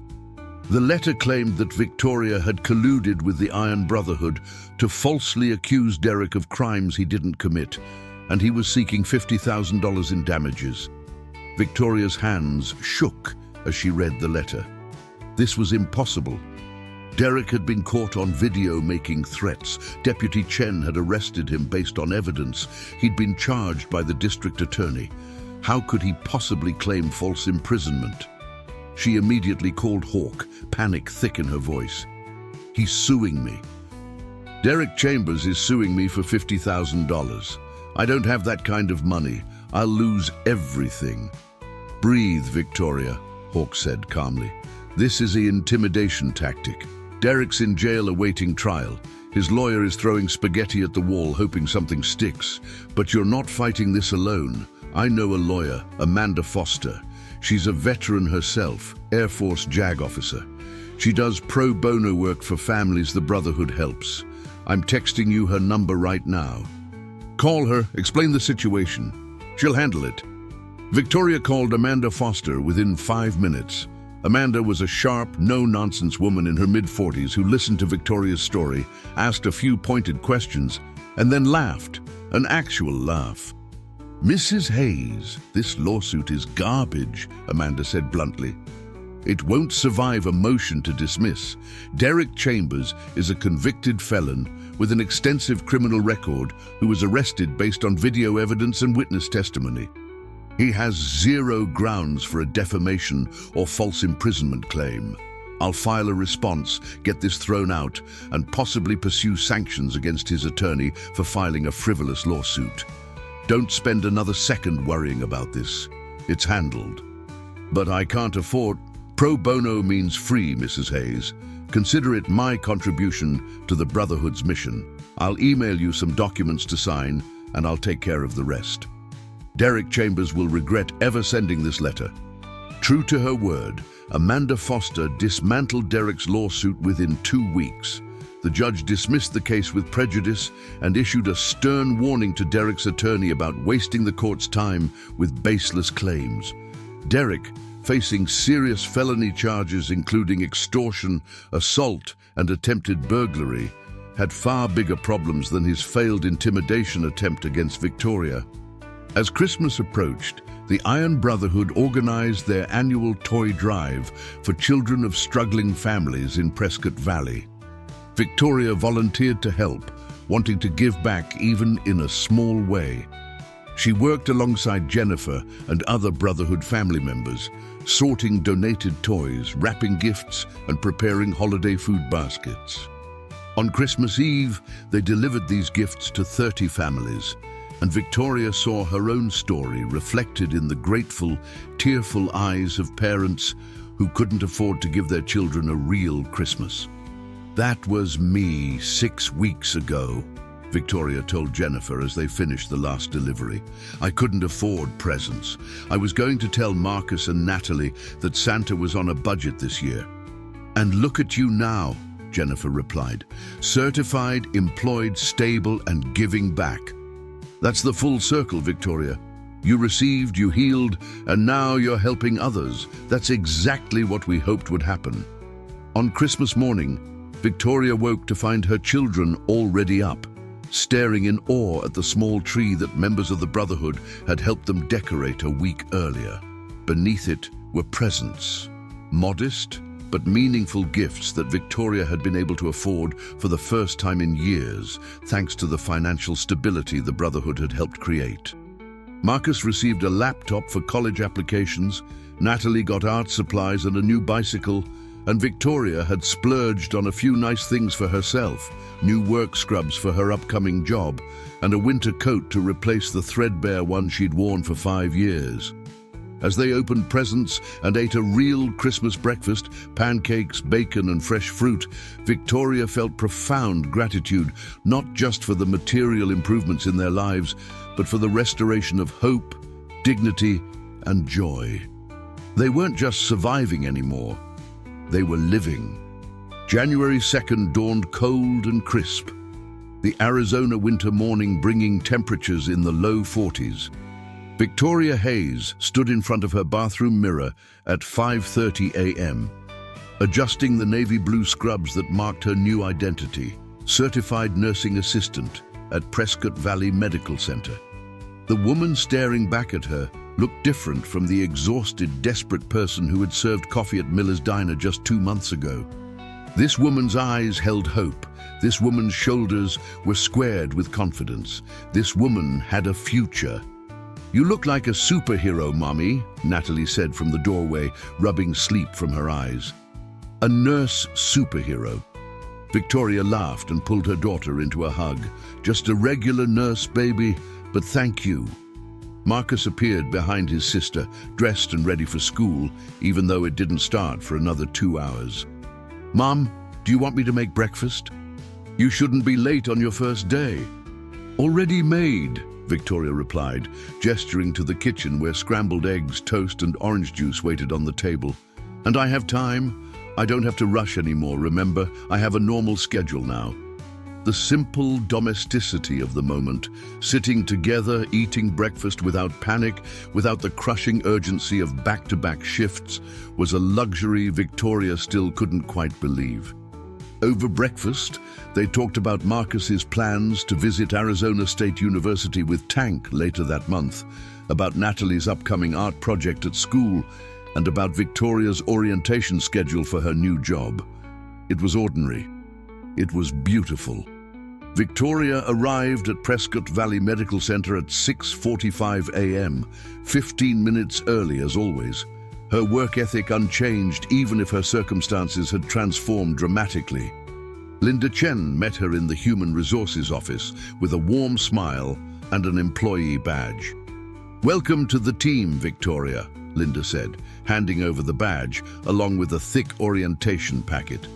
"You're assigned to the general medical floor on the 3rd wing. Your supervisor is Rachel Montgomery. She's excellent, very patient with new CNAs. You're going to do great." The first few hours were overwhelming. Learning the electronic charting system, understanding the workflow, meeting the nurses and other CNAs she'd be working with, and getting familiar with the patient rooms.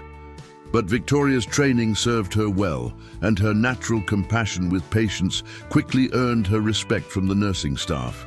Her first patient assignment was an elderly man named Harold Bennett, 78 years old, recovering from hip replacement surgery. He was grumpy, in pain, and initially resistant to Victoria's help with basic care tasks. But Victoria had learned from her clinical rotations how to handle difficult patients, with patience, humor, and genuine kindness.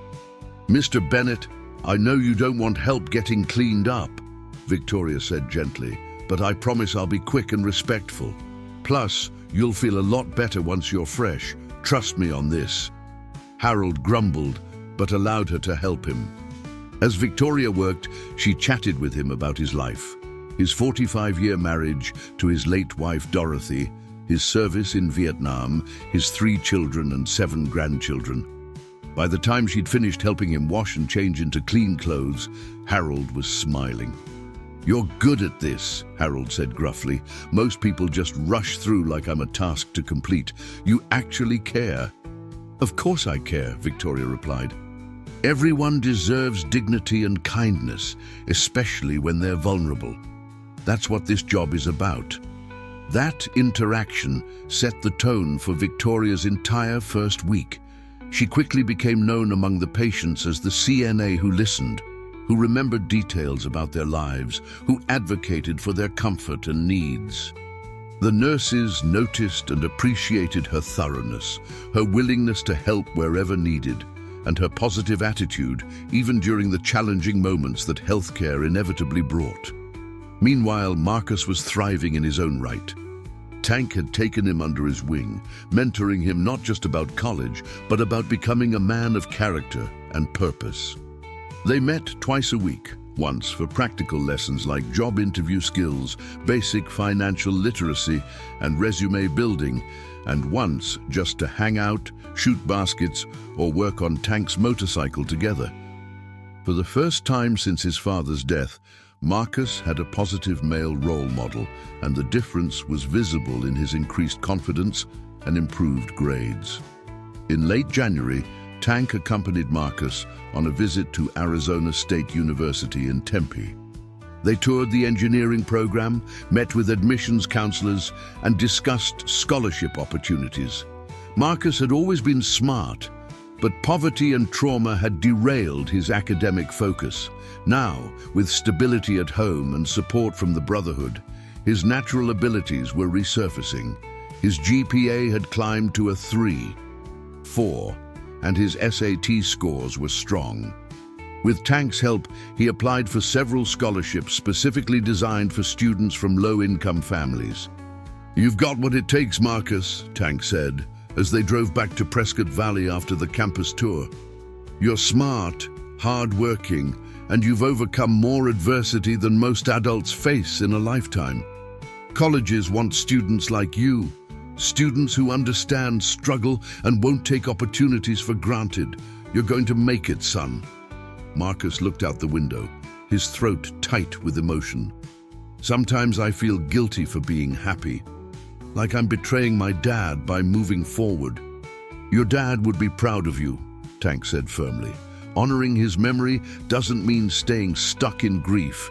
It means living the kind of life he would have wanted for you, full of purpose, education, and opportunities.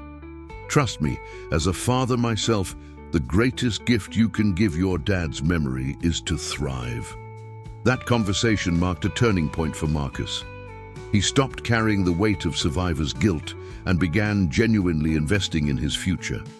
He joined the engineering club at school, made new friends, and even started dating a girl named Hannah Sullivan, a fellow junior who shared his interest in robotics. Life, slowly but surely, was becoming normal again. Natalie, too, was flourishing. Jennifer Morrison had continued meeting with her once a week for what they called art and talk time, an hour where Natalie could draw, paint, or craft while processing her emotions about her father's death, the bullying incident, and the dramatic changes in her family's life. Through these sessions, Natalie's natural cheerfulness returned, no longer shadowed by constant anxiety about her mother's stress or fear about their financial security. The incident with Brandon Caldwell at school had a surprising resolution. In mid-January, Patricia Caldwell, the mother who had been so cruel to Victoria, requested a meeting with Principal Ferguson and Victoria together. Victoria agreed reluctantly, expecting more hostility. Instead, Patricia Caldwell entered the principal's office looking humbled and ashamed.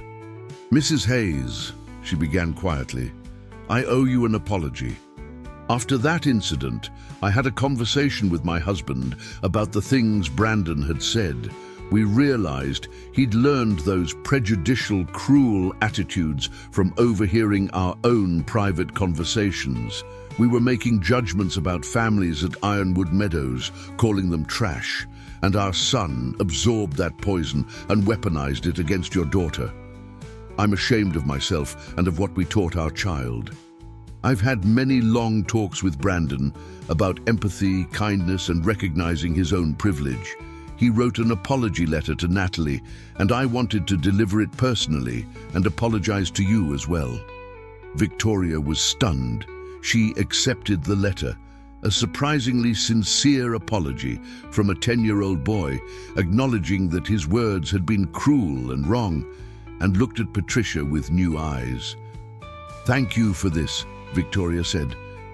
"It takes courage to admit when we've been wrong and to teach our children to do better." "You're kind to say so," Patricia replied. "I judged you without knowing your story, without understanding your strength. I saw a single mother in a rough neighborhood and made assumptions instead of seeing a woman fighting heroically for her children. That was wrong, and I'm sorry."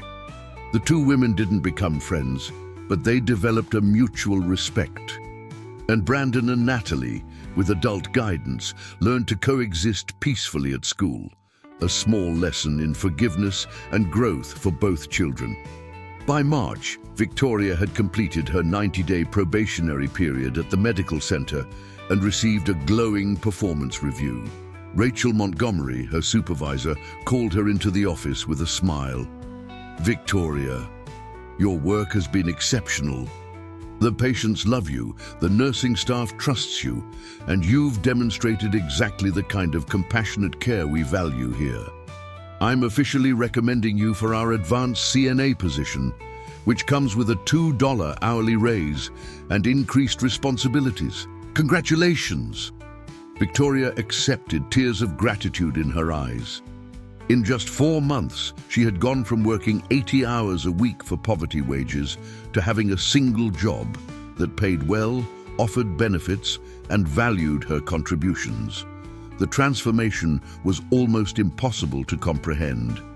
In April, the Iron Brotherhood organized their annual spring fundraiser, a massive motorcycle ride and charity event that raised money for their emergency assistance fund and veteran support programs. Victoria volunteered to help coordinate the event, working alongside Jennifer and other Brotherhood family members. She had moved from recipient to contributor, from someone who needed help to someone who could offer it. The day of the event, over 200 motorcycles participated in the charity ride, winding through the beautiful Arizona countryside before converging at a park in Prescott Valley for a community festival. There were food vendors, live music, activities for children, and a silent auction. Victoria worked the registration table, greeting riders and families with a confidence and joy that felt like a different lifetime from the terrified woman who had first called Hawk for help. During a quiet moment, Hawk approached the table with a serious expression. "Victoria, can I talk to you for a minute?" They walked to a quieter area of the park, and Hawk handed her an envelope. "Open it." Inside was a check made out to Marcus Hayes for $8,000, accompanied by a letter. Victoria read it with trembling hands.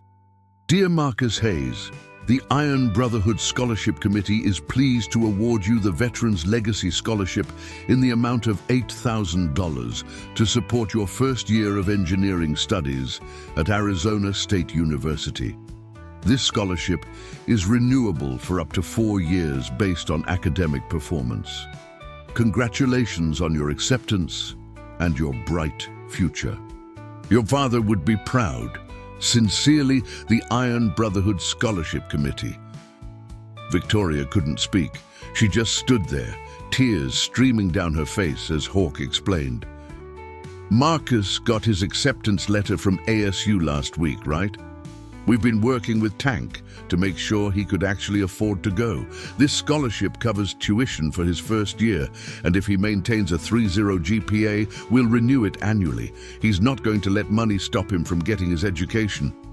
"Hawk, Victoria couldn't find words adequate to express the magnitude of gratitude she felt. This wasn't just money. This was her son's future, her late husband's dreams for their boy, the breaking of the poverty cycle that had trapped her family. This was everything. "You don't have to say anything," Hawk said gently. "Just watch him succeed.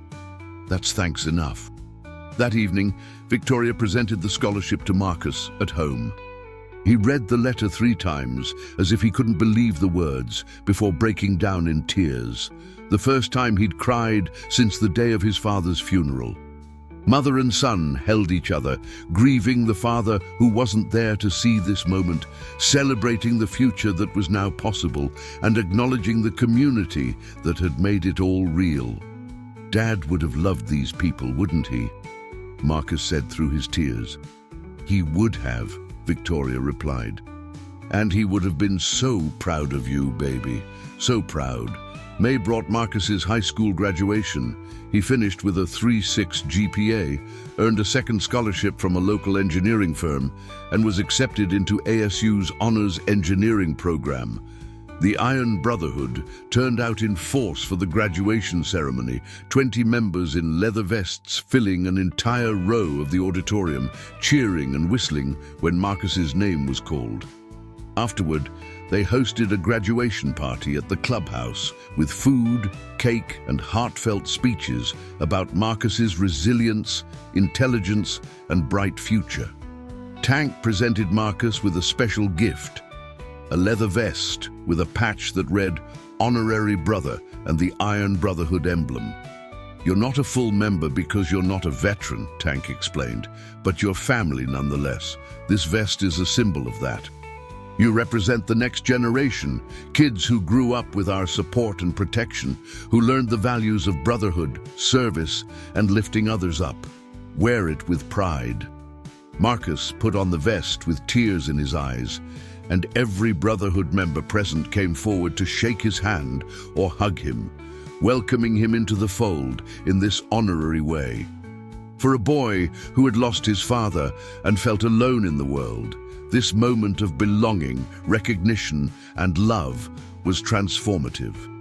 As summer arrived, Victoria reflected on the past 6 months with a sense of wonder.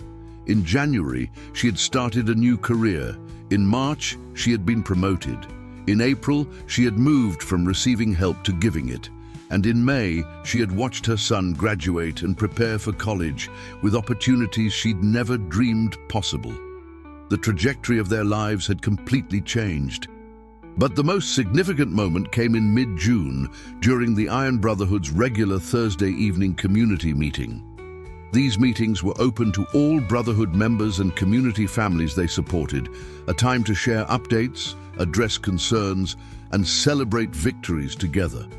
Victoria had started attending regularly, bringing Marcus and Natalie, finding community and purpose in these gatherings. At this particular meeting, Hawk made an announcement.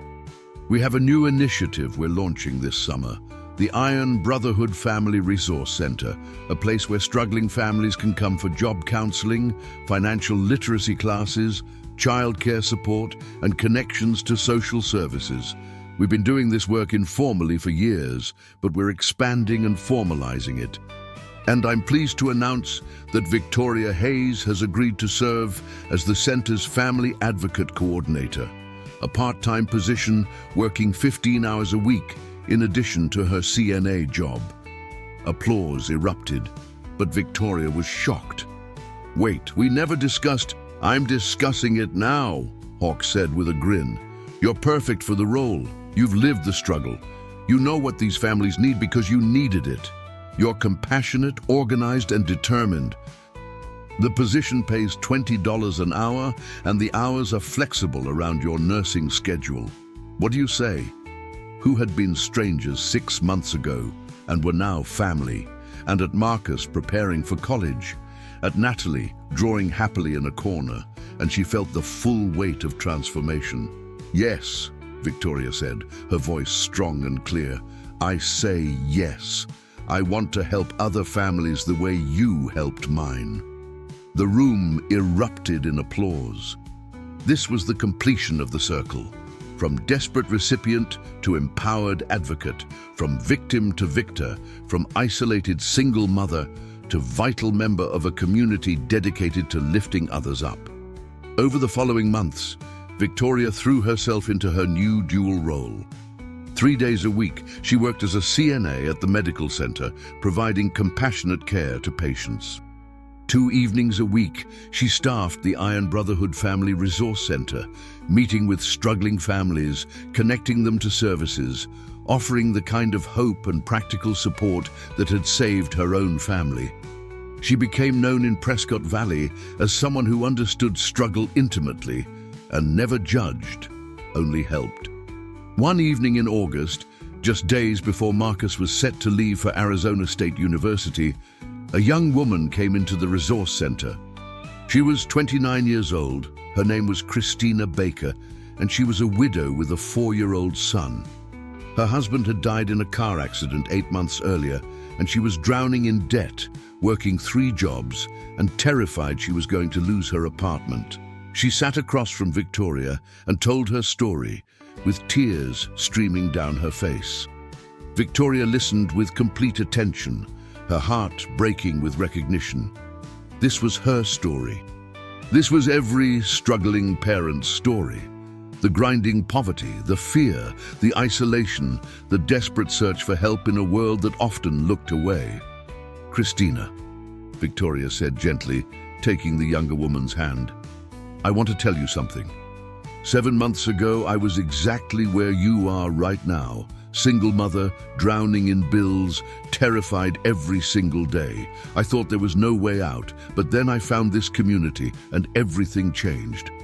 Not because they gave me money, though they did help financially, but because they gave me hope, support, and a pathway forward. And now I'm going to do the same for you. Over the next hour, Victoria walked Christina through the same process that had saved her family: emergency financial assistance, connections to better employment opportunities, childcare support, and most importantly, the knowledge that she wasn't alone anymore. By the time Christina left the resource center that evening, she was no longer crying tears of despair, but tears of relief and gratitude. After Christina left, Victoria sat alone in the small office, thinking about the incredible journey her family had taken. From the terror of Derek Chambers' threats, to the miracle of the Iron Brotherhood's intervention, to the hard work of rebuilding to this moment, helping another family find hope. The circle was complete. On a warm Saturday morning in mid-August, the Iron Brotherhood gathered at the clubhouse for a special event: Marcus Hayes' send-off to college. Over 75 people attended. Brotherhood members, their families, community members Victoria had helped through the resource center, and even some of the patients Victoria had cared for at the medical center who had become friends. The clubhouse was decorated with ASU colors, maroon and gold, and a banner that read, "Marcus Hayes, future engineer and forever brother." Marcus, wearing his honorary brother vest over an ASU t-shirt, was overwhelmed by the turnout. Tank presented him with a toolkit for his dorm room. "Every engineer needs good tools," he said with a grin. Doc gave him a first aid kit and a book about managing stress and mental health in college. Wrench handed him the keys to a new car. Actually, a well-maintained 2015 Honda Accord that the Brotherhood had purchased and fixed up specifically for Marcus to have reliable transportation at college. "We can't have you breaking down on the highway between Prescott and Tempe," Wrench said. "This car will get you through all 4 years of college, guaranteed. And if anything goes wrong, you call me." Marcus was speechless, his eyes shining with tears. "I don't deserve all this." "Yes, you do," Hawk said firmly, stepping forward. "You deserve this and more. You've earned it through your resilience, your integrity, and your determination to make something of yourself, despite everything life threw at you. Your father would be incredibly proud of the man you've become. We're all proud of you, Marcus. Go to ASU, study hard, become an amazing engineer, and remember where you came from. Remember that community matters, that brotherhood matters, and that when you see someone struggling, you reach out a hand the way hands were reached out to you." Marcus hugged Hawk, then made his way around the room, embracing each person who had contributed to his transformation. When he reached his mother, they held each other for a long moment. "I love you, Mom," Marcus whispered. "Thank you for never giving up on us." "I love you too, baby," Victoria replied. "Now go change the world." 3 days later, Victoria, Natalie, and a convoy of Iron Brotherhood members escorted Marcus to Arizona State University's campus in Tempe. They helped him move into his dorm room, met his roommate, a friendly engineering student from Flagstaff named Jordan Chen, and made sure Marcus was settled and comfortable. Before they left, Hawk pulled Marcus aside one final time. "You've got my number, Tank's number, and 20 other brothers' numbers programmed into your phone. If you need anything, and I mean anything, you call. If you're struggling with classes, if you're homesick, if you need money for books, if you just want to talk, you call. You're not alone, Marcus. You never will be again." Marcus nodded, too emotional to speak, and shook Hawk's hand with the firm grip of a man who understood what he'd been given and what he owed forward to the world. As Victoria drove back to Prescott Valley that evening, Natalie asleep in the back seat and the landscape of Arizona rolling past in shades of orange and purple as the sun set, she reflected on the extraordinary year they'd experienced. 12 months ago, she had been trapped in a nightmare with no way out. Today, her son was starting college on a scholarship. She had a career she loved and a purpose-driven second job. Her daughter was thriving, and they were part of a community that valued and supported them. The transformation hadn't been magic. It had been the deliberate, organized compassion of men and women who believed that everyone deserved help, dignity, and opportunity. It had been Victoria's own courage in reaching out for help when she needed it most. It had been the hard work of rebuilding, the late nights studying for her certification, the emotional labor of accepting help, the vulnerability of trusting strangers who became family. But most of all, it had been brotherhood. Real brotherhood. The kind that shows up when you're surrounded by enemies and forms a protective circle. The kind that fixes your car and watches your children and tutors you through exams and celebrates your victories as their own. The kind that doesn't just rescue you from crisis, but walks beside you through recovery and into thriving. In September, exactly 1 year after Derek Chambers had first threatened her family, Victoria was invited to speak at an Iron Brotherhood fundraising event.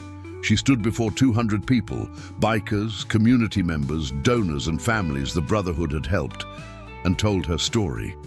She spoke about fear and poverty, about the day Derek cornered her son, and the terror of feeling completely alone. She spoke about the miracle of Hawk walking into Miller's diner and seeing her bruises, about the day 60 motorcycles formed a protective circle around her family, and about every act of kindness and support that had followed. The Iron Brotherhood didn't just save my family from immediate danger, Victoria said, her voice steady and strong. They saved us from hopelessness. They showed my children that good people exist, that community matters, and that asking for help is a sign of strength, not weakness. They gave my son a future. They gave my daughter security, and they gave me purpose. Because now I get to do for other families what they did for mine. I get to be the hand that reaches down when someone is drowning. That's the power of brotherhood. It multiplies, it spreads. It changes not just one family, but entire communities, one act of compassion at a time. The room rose in a standing ovation, and Victoria saw tears on the faces of people she'd never met. People who understood that her story could have been their story, that vulnerability and struggle were universal human experiences, and that choosing to help rather than judge was what separated communities that thrived from communities that failed. After the speech, Christina Baker, the young widow Victoria had helped in August, approached her with her 4-year-old son.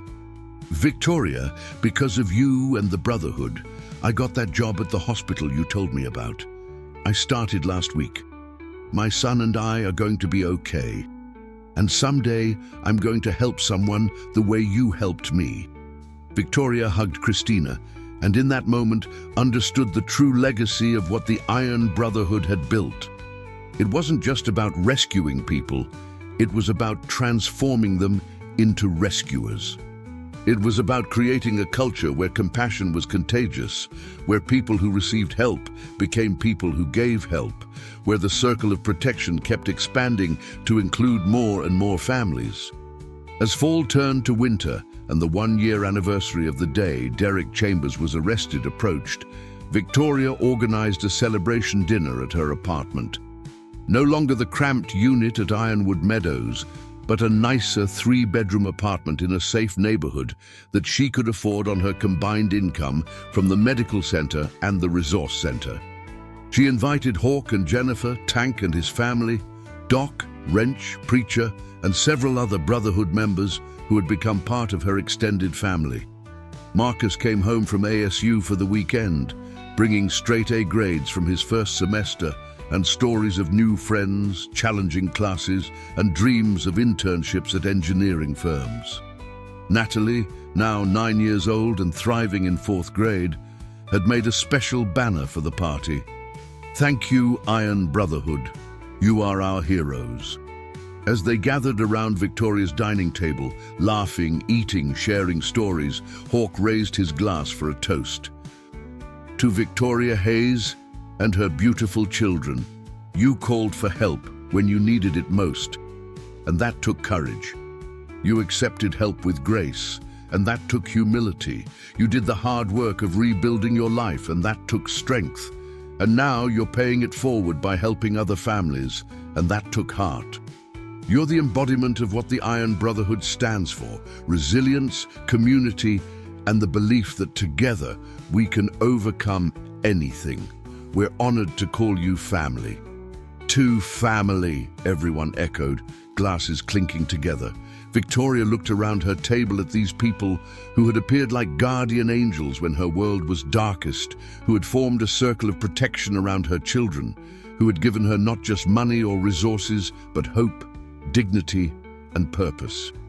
She thought about Derek Chambers, currently serving a 5-year sentence for extortion and assault, his threats nothing but a fading nightmare. She thought about Officer Briggs, who had been dismissed from the force after the internal investigation. She thought about all the obstacles that had seemed insurmountable and how, with help, they had been overcome one by one. Most of all, she thought about Robert, her late husband, and hoped that somehow, wherever he was, he could see that his family was not just surviving, but thriving. That Marcus was becoming the engineer Robert had always believed he could be. That Natalie was growing up strong and confident.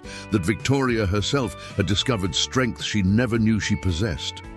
Later that evening, after the guests had left and the children were in bed, Victoria stood on her small balcony, looking up at the stars scattered across the Arizona night sky. She thought about the journey, from desperation to hope, from isolation to community, from victim to advocate. She thought about all the families she'd helped through the resource center, and all the families still waiting for help, still trapped in the kind of nightmare she'd escaped. And she made a promise to herself, to Robert's memory, and to the Iron Brotherhood that had saved her. She would spend the rest of her life being the hand that reached down to pull others up. She would tell her story to anyone who would listen, so that other struggling families would know they weren't alone. She would fight for policies and programs that supported single parents and low-income families. She would be living proof that with community support and personal determination, transformation was possible. The circle of brotherhood that had protected her would continue to expand, one family at a time, creating ripples of hope and healing that would spread far beyond Prescott Valley, beyond Arizona, into every community where good people chose compassion over judgment, action over apathy, and brotherhood over isolation. Victoria Hayes had been saved by strangers on motorcycles who became family.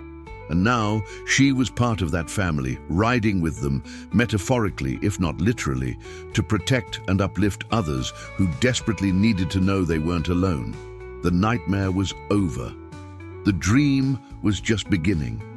Did this story touch your heart in some way? Did the journey of Victoria and her family, or the selfless actions of the Iron Brotherhood, move you or inspire you? If so, I invite you to leave a comment below sharing your thoughts. Have you ever experienced or witnessed the power of community coming together to help someone in need? Your stories and reflections matter. Please like this video, share it with friends and family who might need to hear this message of hope, and subscribe to the channel so we can continue bringing you stories that celebrate the best of humanity. The courage to ask for help, the compassion to offer it, and the power of brotherhood that changes lives. Together, we can spread the message that no one has to face their darkest moments alone. Thank you for watching, and remember, kindness is contagious, and we all have the power to be someone's miracle.